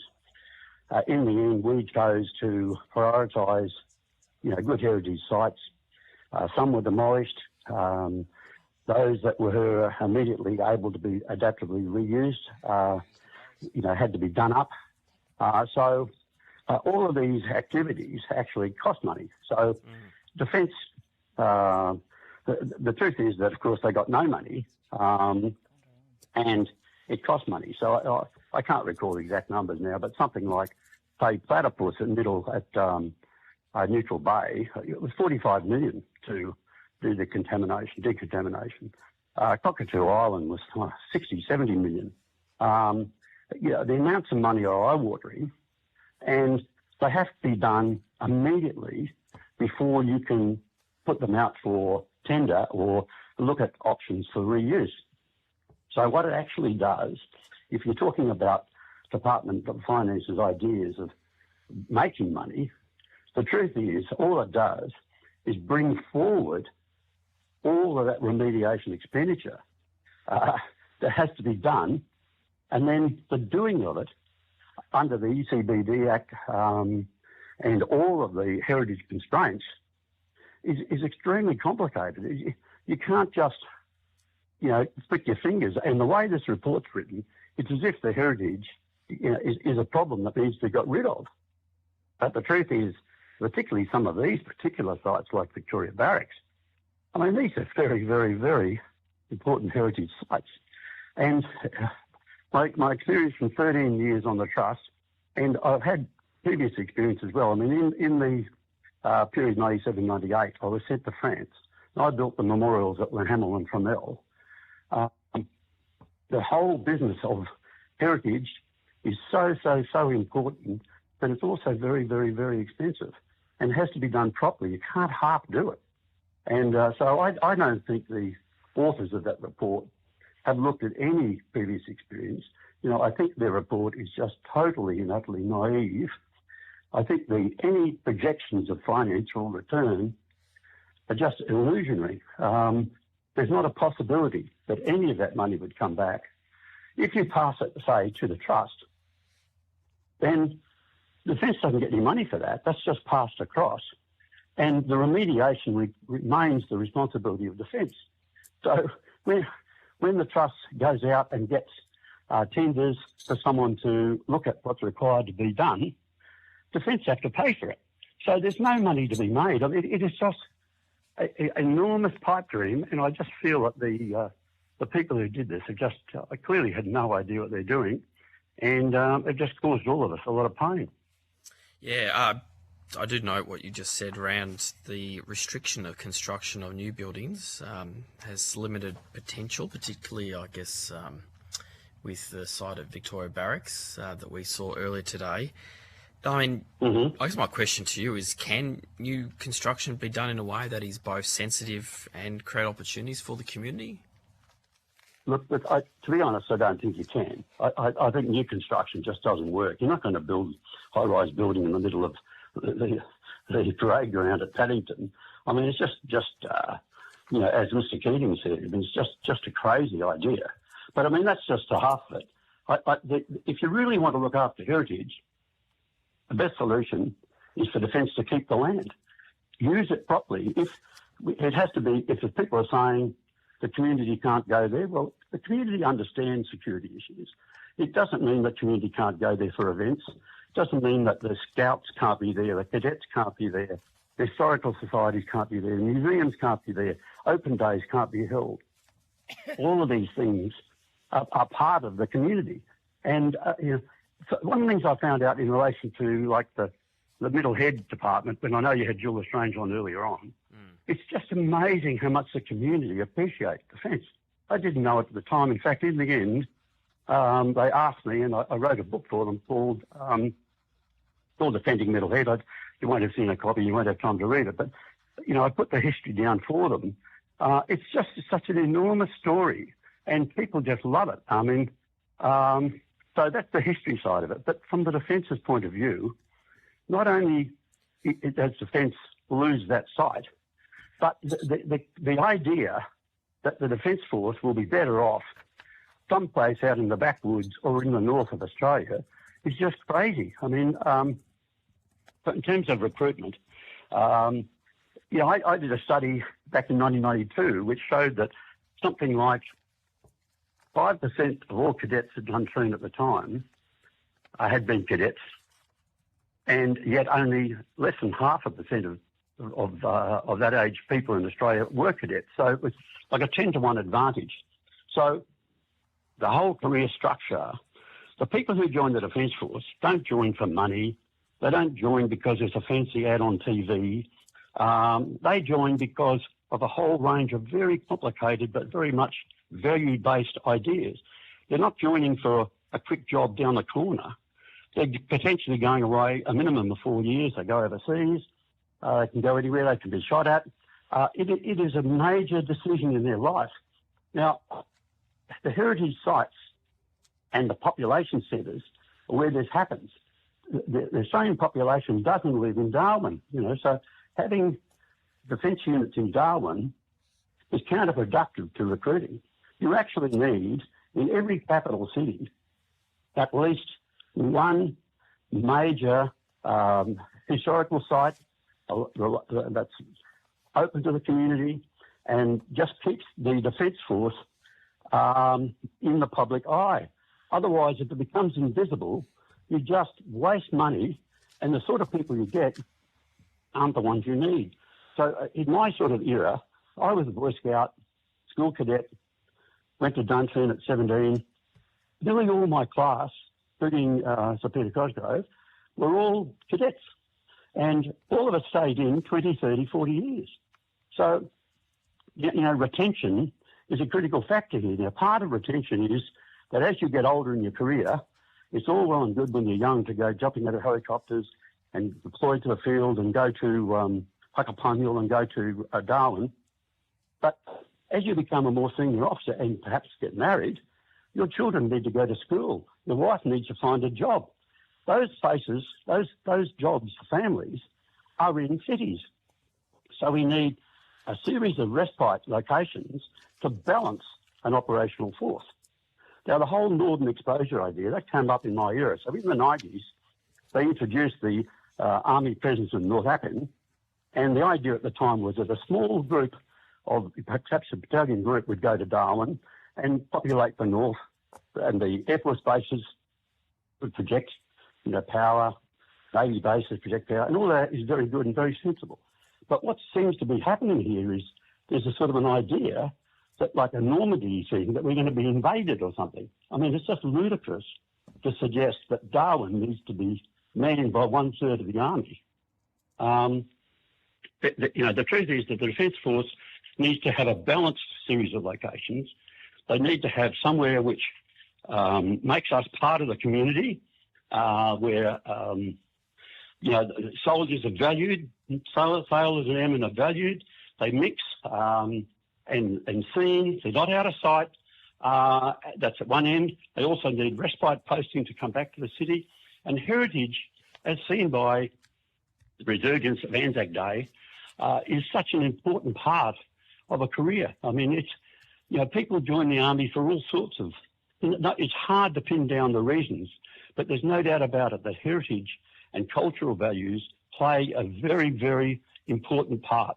And kids who typically become a cadet, if they like it, they're more likely to join the Defence Force. It's not a recruiting arm, but the kids are drawn there, and if they like it, that's where they swim, that's where they want to join. And then those are the same people that will stay in and have a career of being in the Defence Force. But they won't have a career in the Defence Force if there's no recruiting base in the cities. And I just think it's just a really, really dumb idea to close down all city bases. It shows a complete lack of any understanding of being a member of the Defence Force. Thank you. Thank you, Senator Ciccone. I'll now pass the call to Senator Shoebridge. Oh, thanks very much, Chair. And Bria, thanks so much for your submission and your evidence. I suppose I want to go back to your experience, particularly when you were first on the trust, and maybe we can use as a case study the School of Artillery site. Okay. I've walked up on North Head and I'm familiar with it. It's quite a remarkable building, and it's got that sort of red stone parade ground. Do you want to say what the talk was at the time that the divestment happened? What was the government's puff, if you like, at the time? Well, unfortunately, my guess, Senator, is that it's pretty similar to now, is that the uniformed members were told to just get on with it, and that's the sort of people we are in the Defence Force. You get given an order, and yes, you give advice to say, look, I don't think it's a good idea. It's overruled, and then you go ahead and you do it the best you can. So the School of Artillery closing was a complete and utter disaster for the Defence Force. And the truth is, even though the Harbour Trust has done their best to remediate bits and pieces and rent out the odd thing and have the odd pop concert, the place is sitting up there just going to rack and ruin. And it's the only way to look after heritage sites is to use them. The School of Artillery was like... Well, very briefly, the School of Artillery was at North Head. It was a wonderful, vibrant community, heavily involved in Manly, runs up and down the hill, the local cricket team. Bob Fulton was in the Australian Rugby League team, was a PTI at North Head, and so on and so forth. The community trust and belief and happiness with the School of Artillery at Manly was just unbelievable. And in a stroke of a pen, it was decided that they would close the school down and move it to Puckapunyal. Now, I know the people at the time who wrote the paper back to say there is no reason to do this. It doesn't achieve anything. They said, but you need to live fire. Well, in the modern world of simulation and at training units, you don't need to live fire. And it was proven that the whole argument for moving was simply financial. Now, the outcome was that the school moved to Puckapunyal. So that desirous location where everybody who went to artillery, at some stage they went on a training course to be a forward observer or a gun position officer. They do the course at North Head. They went back there on occasions. It became the home of artillery. Well, now that home's been shifted to Puckapunyal. And I'm not a Victorian, but Puckapunyal's not North Head. I mean, it's just a total difference. So that's been destroyed. But what was gained out of it? Well, I was there when we took it over. So I was the first ever member of the trust, and then eventually stayed for 11 years. I really wanted North Head to be done and used. And there are all these ideas of how we might use it and let it out and what have you. But when the heritage constraints come in, and when we discover there's concrete cancer here, there's a problem there, in time, we simply couldn't find any institution that was prepared to take it on. So we moved everyone out before we had a plan to put anyone in there. And so here we are 7 years later, It's a crying shame. We've got people to this day. Could I stop you there, Brigadier, just for a second? Sure. You say you moved everyone out before there was a plan. What we're hearing when we're talking, whether it's at Penguin or Victoria Barracks, or we're hearing from other parts of the defence establishment, is that same thing is repeating. They've been told that their site's going to close. They've been given a horizon of, 12 to 24 months. And when we say, well, where are all your activities going to be located? They said, oh, well, that's what we're trying to work out now. It's like, it's the worst case of history repeating, isn't it? It is indeed. So I can't help thinking, as I read that so-called independent review, it seems to me that they just started about 5 years late. They didn't look at the Sydney Harbour Federation Trust was set up by Howard because of the absolute outcry of closing down Middlehead and North Head and Cockatoo Island.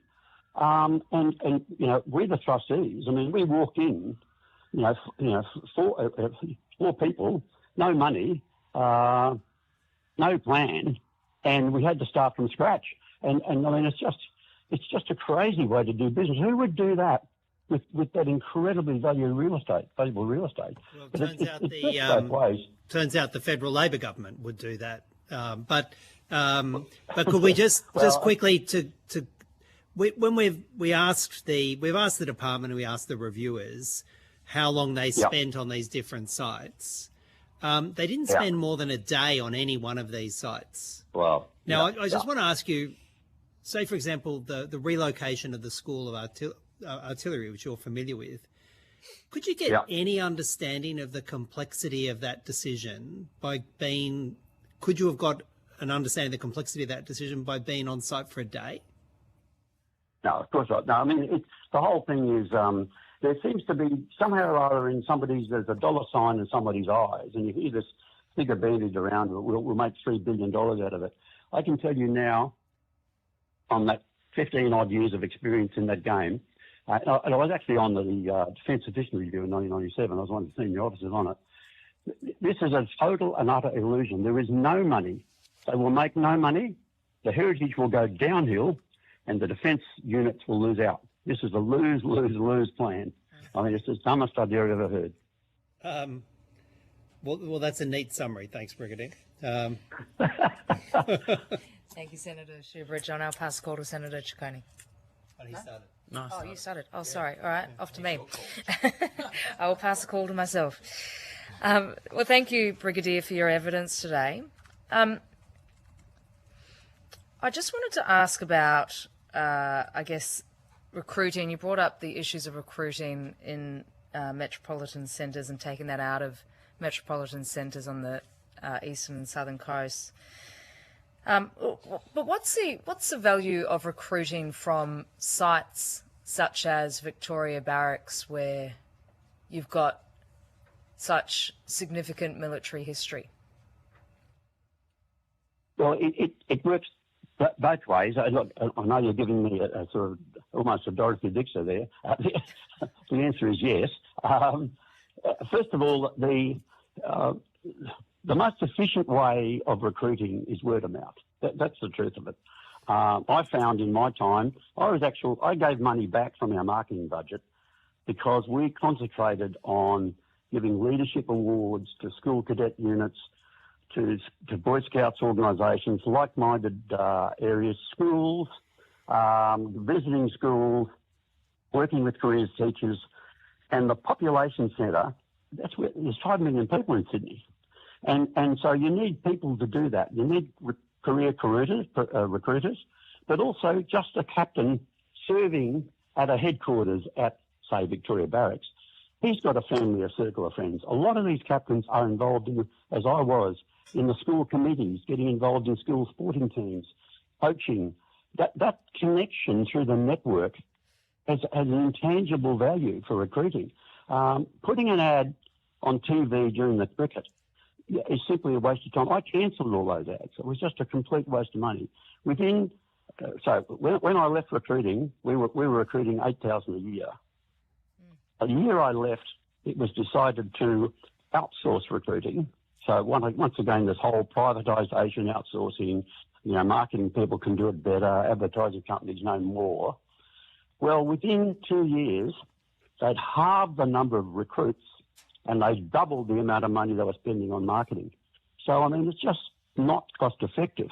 I have no idea of the quality of the people they pulled in, but I know that recruiting has struggled for years, and part of that is part of this whole business of taking the Defence Force away from its community.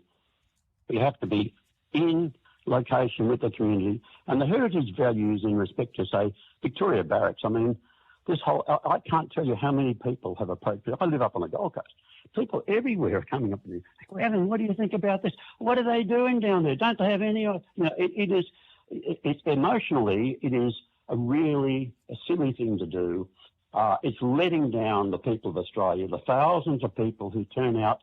Even at our local branch here, we had over 2,000 people at Anzac Day on the dawn service.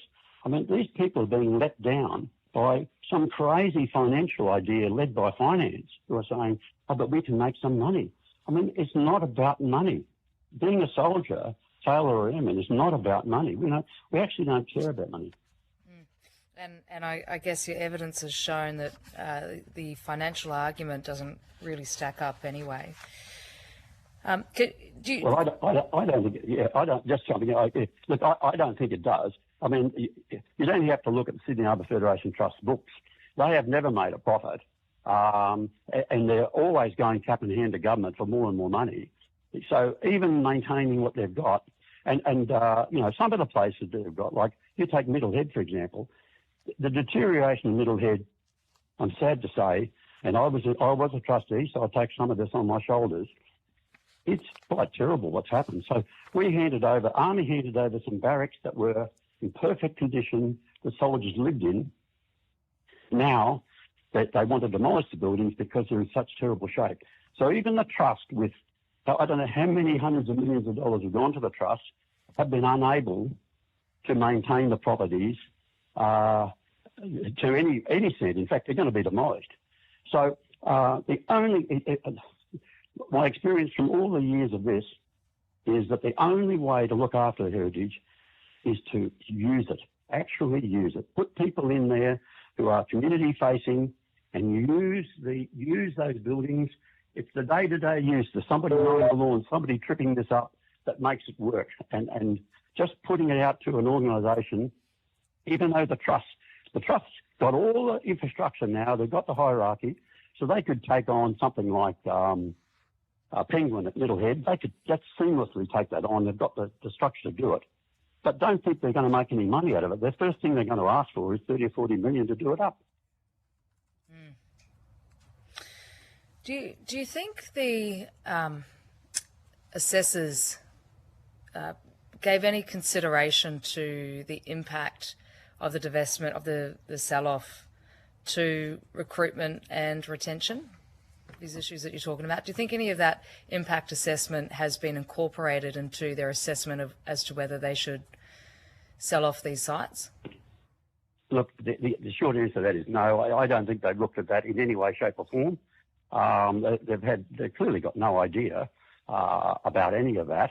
And the second thing, and I'd add to that, not only they've not done that, but really, have they actually thought through and gone back through defence strategy, strategic organisations to talk about mobilisation and extra capacity and what we might need in the future? Do we need, projections forward? Do we need more land or less land? The actual real estate is also a strategic asset, and like any location sort of real estate issue, if we sell that stuff off, it's gone.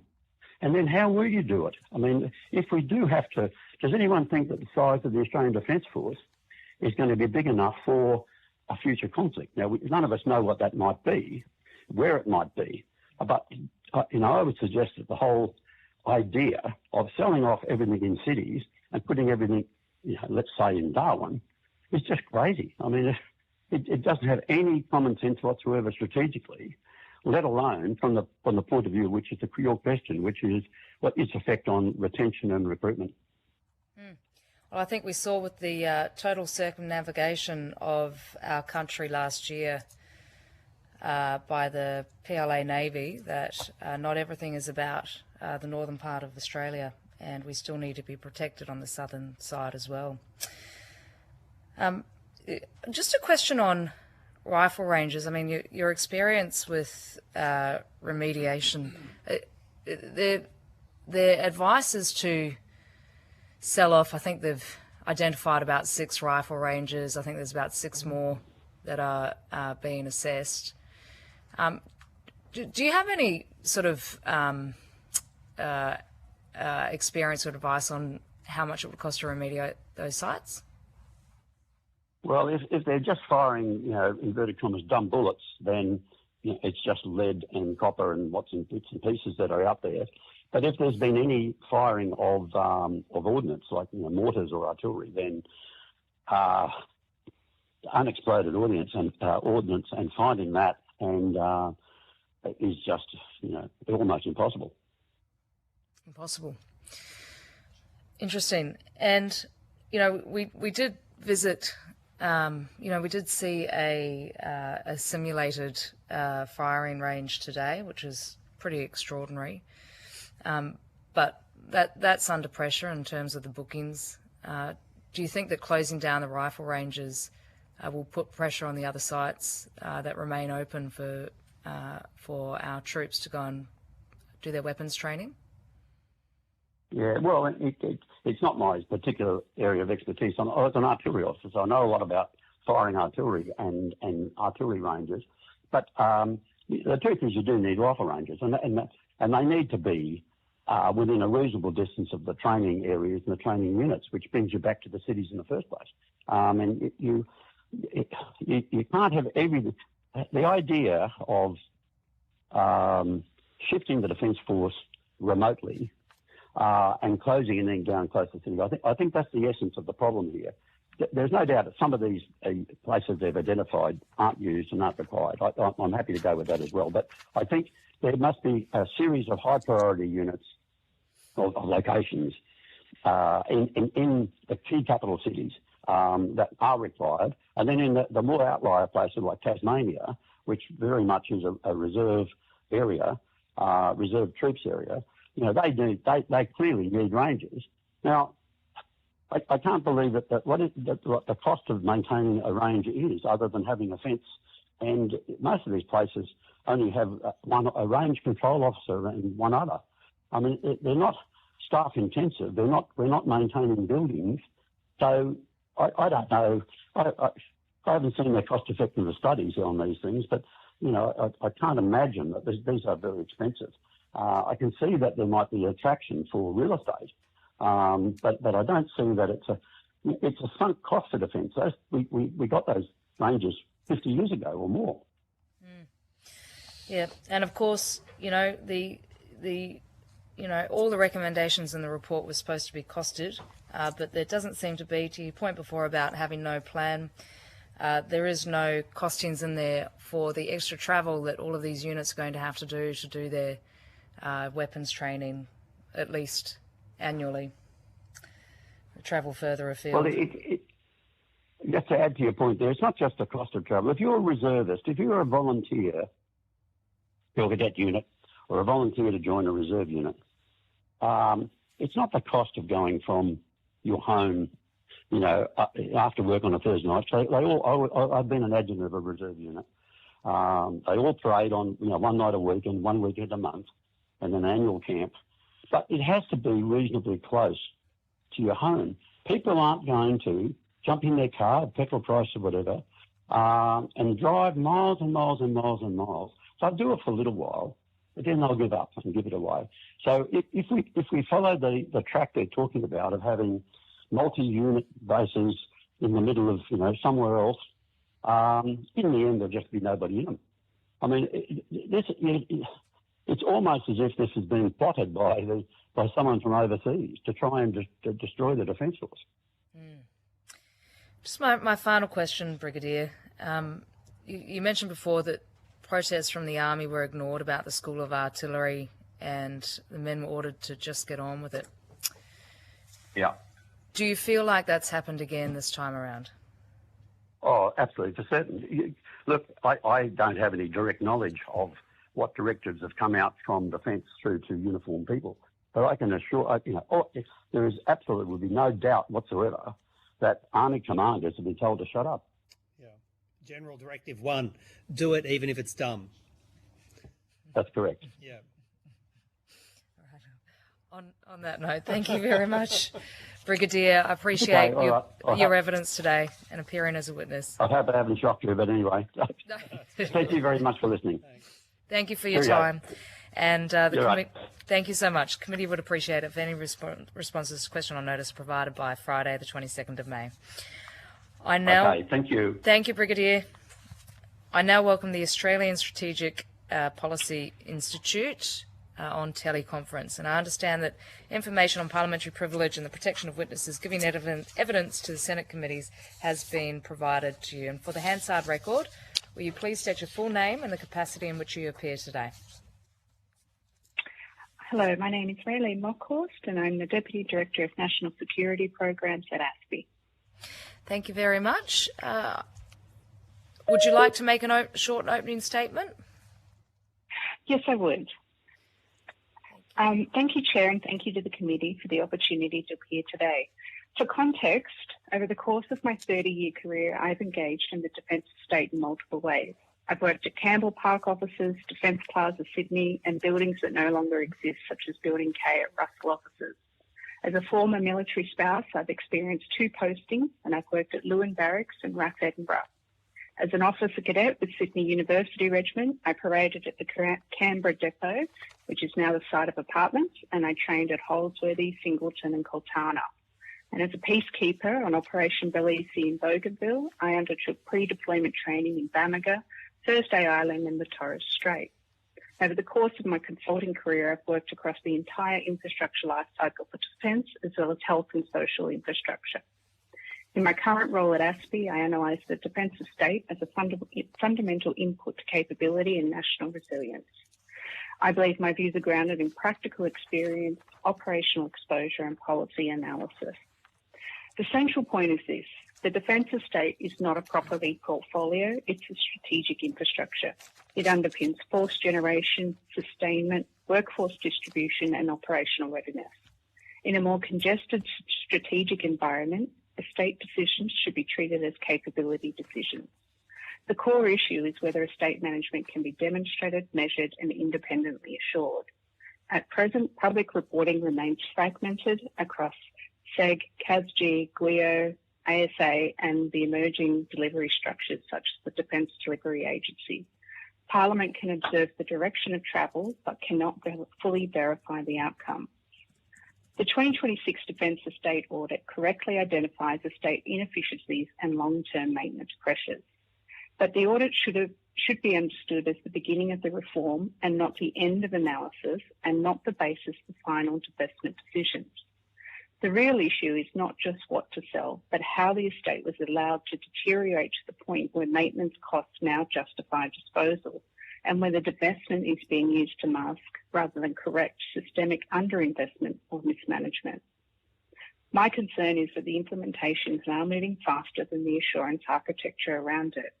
Beyond governance and reporting gaps, my submission raises several substantive issues for the committee's consideration. Reserve and cadet facilities are framed in the audit largely as estate management challenges, when they are in fact force generation assets that underpin recruitment, surge capacity and community connection. The financial assumptions underpinning divestment figures warrant careful scrutiny, noting that past disposals have often underestimated divestment cost and timelines. Heritage and community connection cannot be treated as a late-stage compliance step. The public response to the audit demonstrates how central these issues are to confidence in reform. And cutting across all of this is a gap in independence assurance. The last comprehensive A&O performance report of the Defence Estate Management was conducted back in 2011. My submission makes 3 recommendations. First, to establish an integrated and transparent reporting framework across the estate enterprise. Second, to strengthen independent assurance through whole-of-system audit and independently overseeing evaluation framework. And thirdly, to ensure all reform is stress tested against the National Defence Strategy and evolving allied infrastructure requirements. The defence estate is the physical foundation of national capability, and decisions made through this reform process will shape Australia's preparedness for decades. The audit was an input to that process, but an input is not a decision. What flows from the audit, divestment, consolidation, disposal, must still be tested rigorously against current strategic guidance, operational requirements, workforce needs, community impact, financial realism, and transparent justification at each stage. Getting the governance, sequencing and transparency of that process is not a secondary concern. It's a condition under which reform succeeds and public confidence is maintained. Thank you.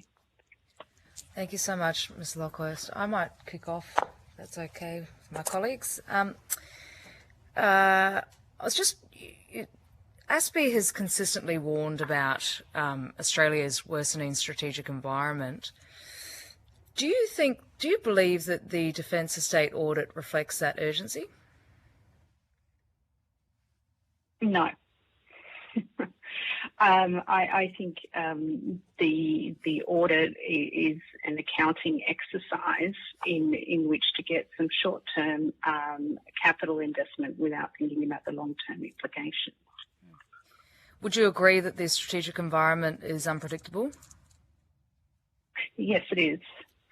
And that's all the more reason to look carefully at each site on an individual basis, and as I propose, through an evaluation methodology that takes all different things into consideration. So it's not just financial, it's heritage, it's conservation, it's where it's located, its impact on workforce recruitment and retention, and the ability to surge if we need to.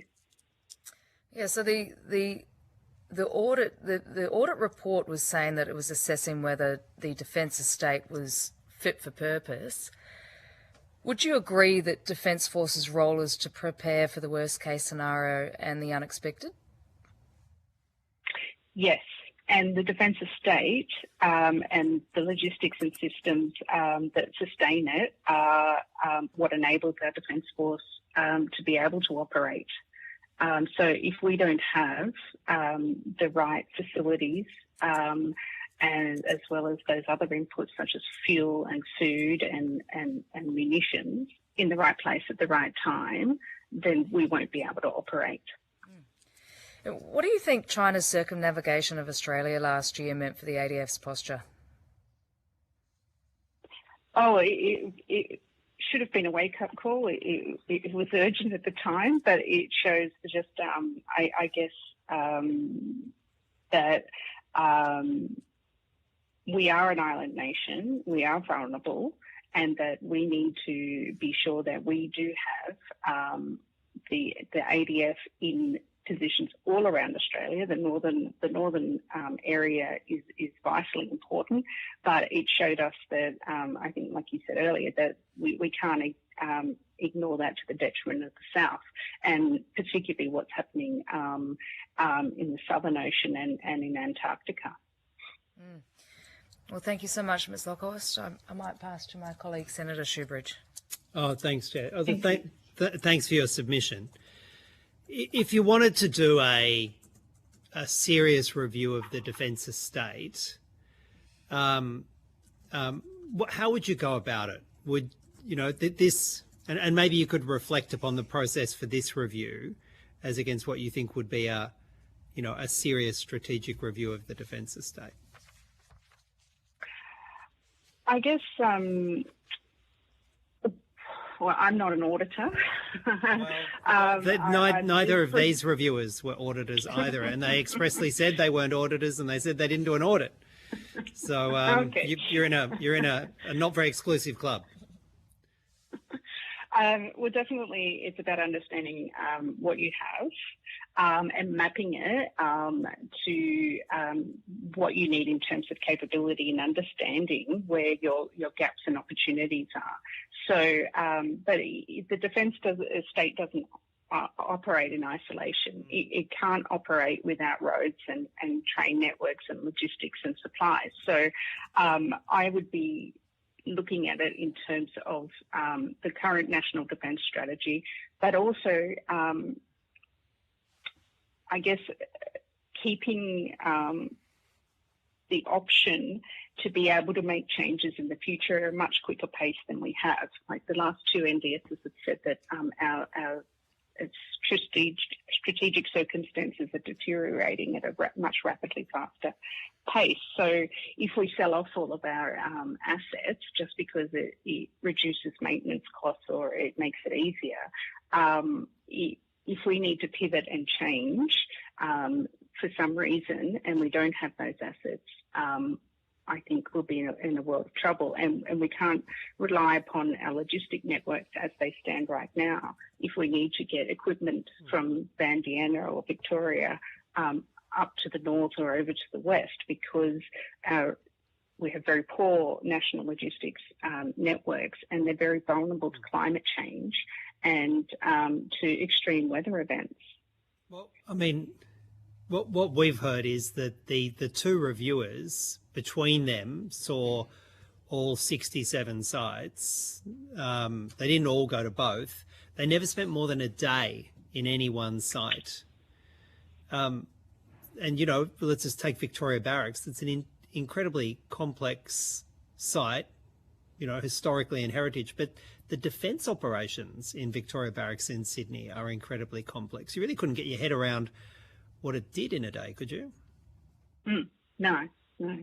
I guess that's where, and I've written about this in The Strategist over the last couple of years, is what was not transparent to the public was the evaluation matrix, or the terms of reference that were available within defence compared to what was available outside defence. So how did they get that sample? How did they make those decisions? What data did they have? What influenced the visits? I think we're seeing the ramifications of that now in the consultation that probably could have occurred in the 2 years that it sat with government. Well, I mean, they were a little frank about how they developed the list. They said, I think, there was something in the order of 30,000 defence sites, and they couldn't possibly have worked out which ones should be on the chopping block. And they were very dependent upon defence giving them a curated list. I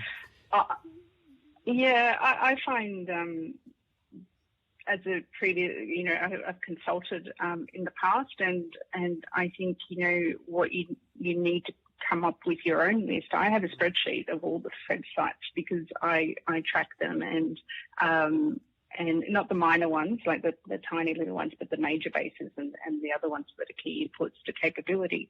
And we, in our cost of defence reports every year, I'm looking at the expenditure and the divestment and things. And I would think if you were being independent, you would look at the whole list yourself, and you would look at your evaluation criteria, what you're trying to achieve, and then come up with a list and then kind of work with defence. As I said, I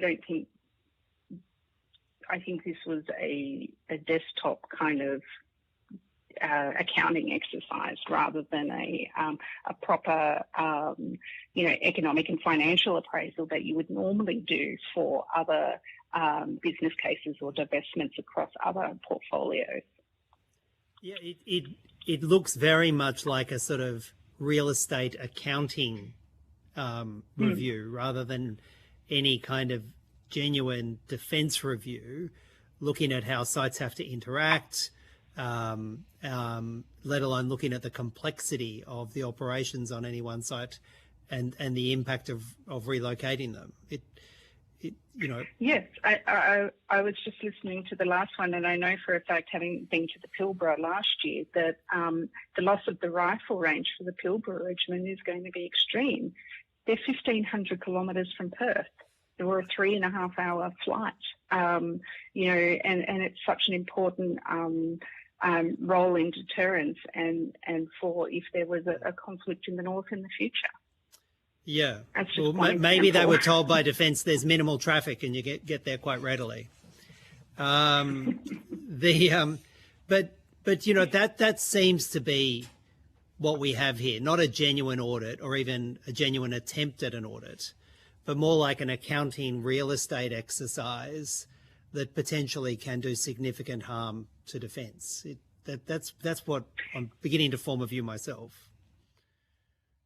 I believe so, and as I stated in my opening statement and in my submission, I think it's an input. It shouldn't be the start of a divestment process. Yeah, but what it's been treated with as by the Labor government is actually almost the end point, like almost uncritically adopted by Defence. This they say divestment, but they really mean fire sale of 67 properties. Well, it certainly seems that unusual to me in my experience that you would go and decide that, although admittedly some of the sites have been identified for divestment for a long time and dating back many, many years, but that you would, I find it unusual that you would decide to divest these without undertaking the consultation first, without understanding the costs of remediation, relocation, and other things. And yet there is already a team, I think I heard on Monday, of 28 people in finance ready to go, and $16 million to KPMG, let alone the other consultants needed. So they are ready to go, even though consultation's happening in parallel right now. Yes, I mean the idea that you could make decisions on these sites with a day's visit and an internal briefing from Defence, and then pretend to call it a serious audit. I mean, it's if it wasn't real, it would be a sort of farcical and embarrassing, wouldn't it? I think, you know, I guess is that I understand that, yes, there is financial issues and that the cost of maintaining the estate is extremely expensive and that Defence needs to reduce that cost. But I guess the central question is, how did it get to that? And even if you divest these sites, you're still going to have that same problem. So is this going to be a continuation and the other sites are going to then be, you know, continually degraded over time?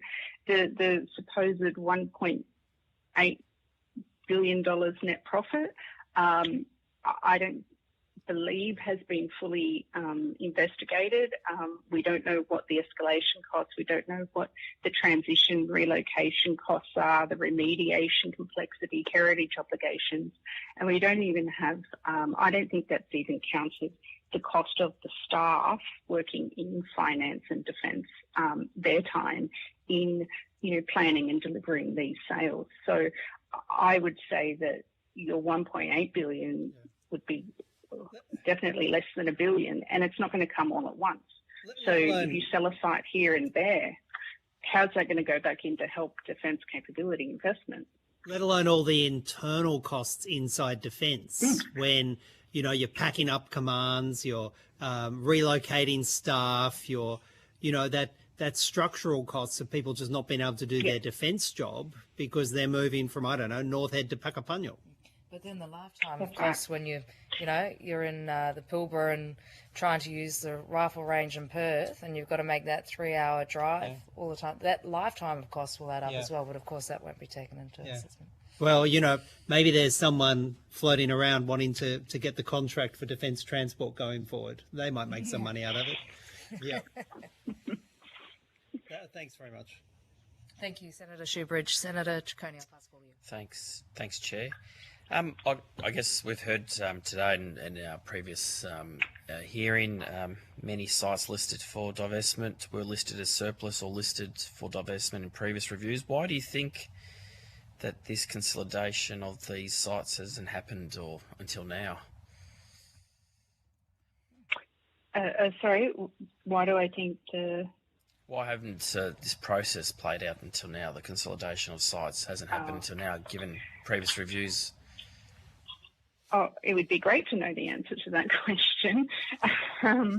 I genuinely, I don't know. I have written a strategist piece about the time it has taken Defence typically to divest a site, and I think we estimated it about 10 years. And that is, I think we have two very key examples, which is Maribyrnong and Lewin Barracks. So over the course of 10 years, those sites have been to community consultations. They've had numerous site investigations, Maribyrnong in particular, the remediation costs, and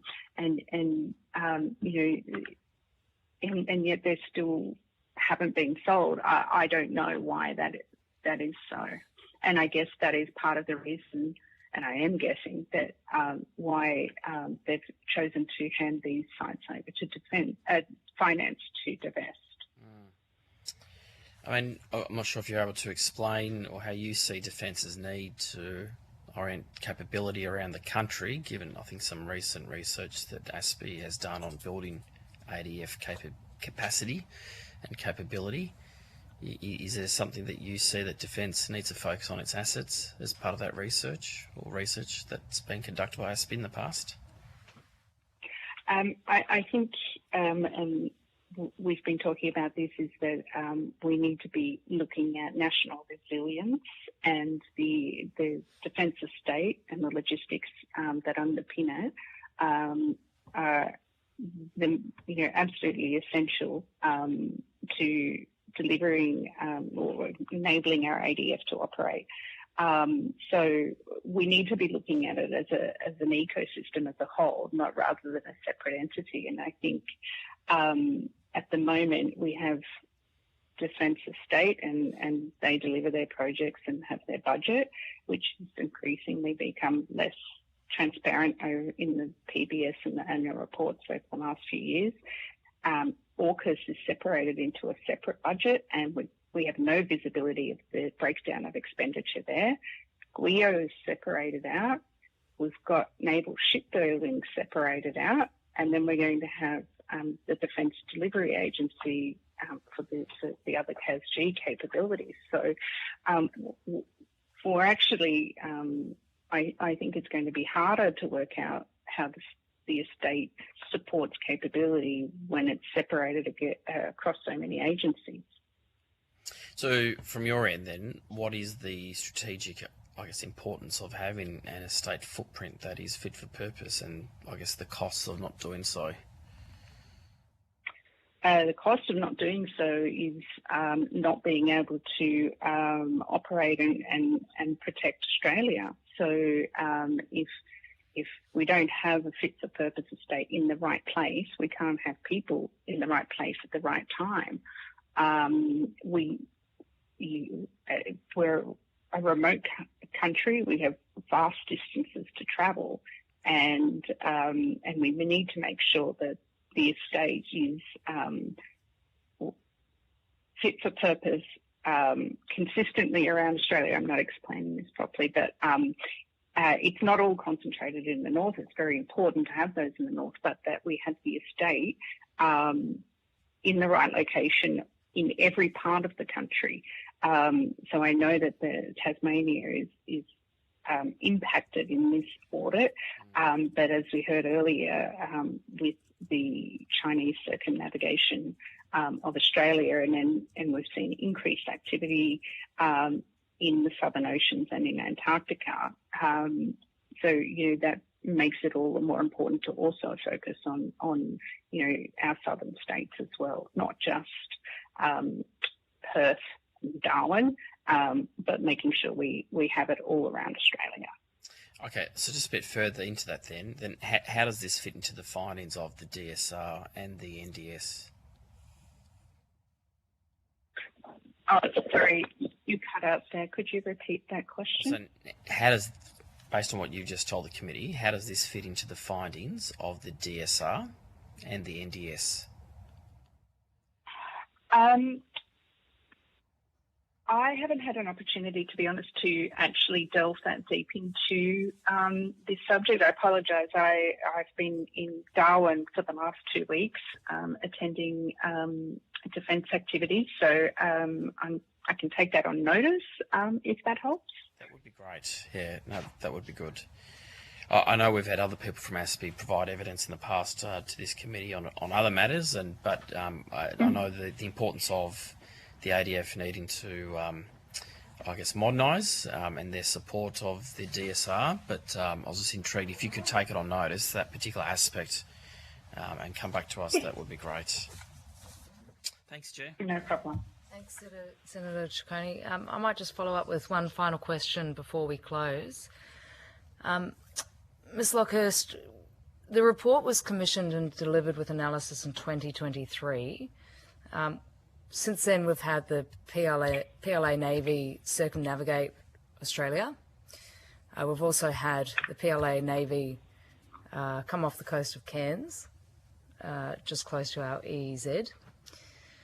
So the situation has changed rapidly since the Defence Estate report was handed down. So do you think that the report remains current and relevant?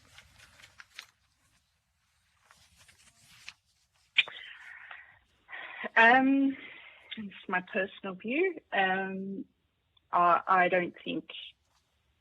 I think the report is interesting. I don't know that it's. I think right now, because circumstances are changing so fast, that it is current, and definitely because it sat with government for nearly 2 years, and it was released prior to the 2026 NDS. So I do assume that there were conversations with the NDS team and the audit team, but I'm not sure how useful this is, and that if we were doing an evaluation of the defence estate against capability, it would have a much larger framework, like I said earlier, to assess it against. Thank you very much, Ms Lockhurst. I think I know what you mean by interesting. Thank you. Well, I appreciate your time today and appearing as a witness. Thank you very much. The committee would appreciate if responses to questions on notice are provided by Friday, the 22nd of May. And that concludes today's hearing. Thank you to all the witnesses who appeared and to Hansard and Broadcasting for their assistance. And the committee stands adjourned. Thank you.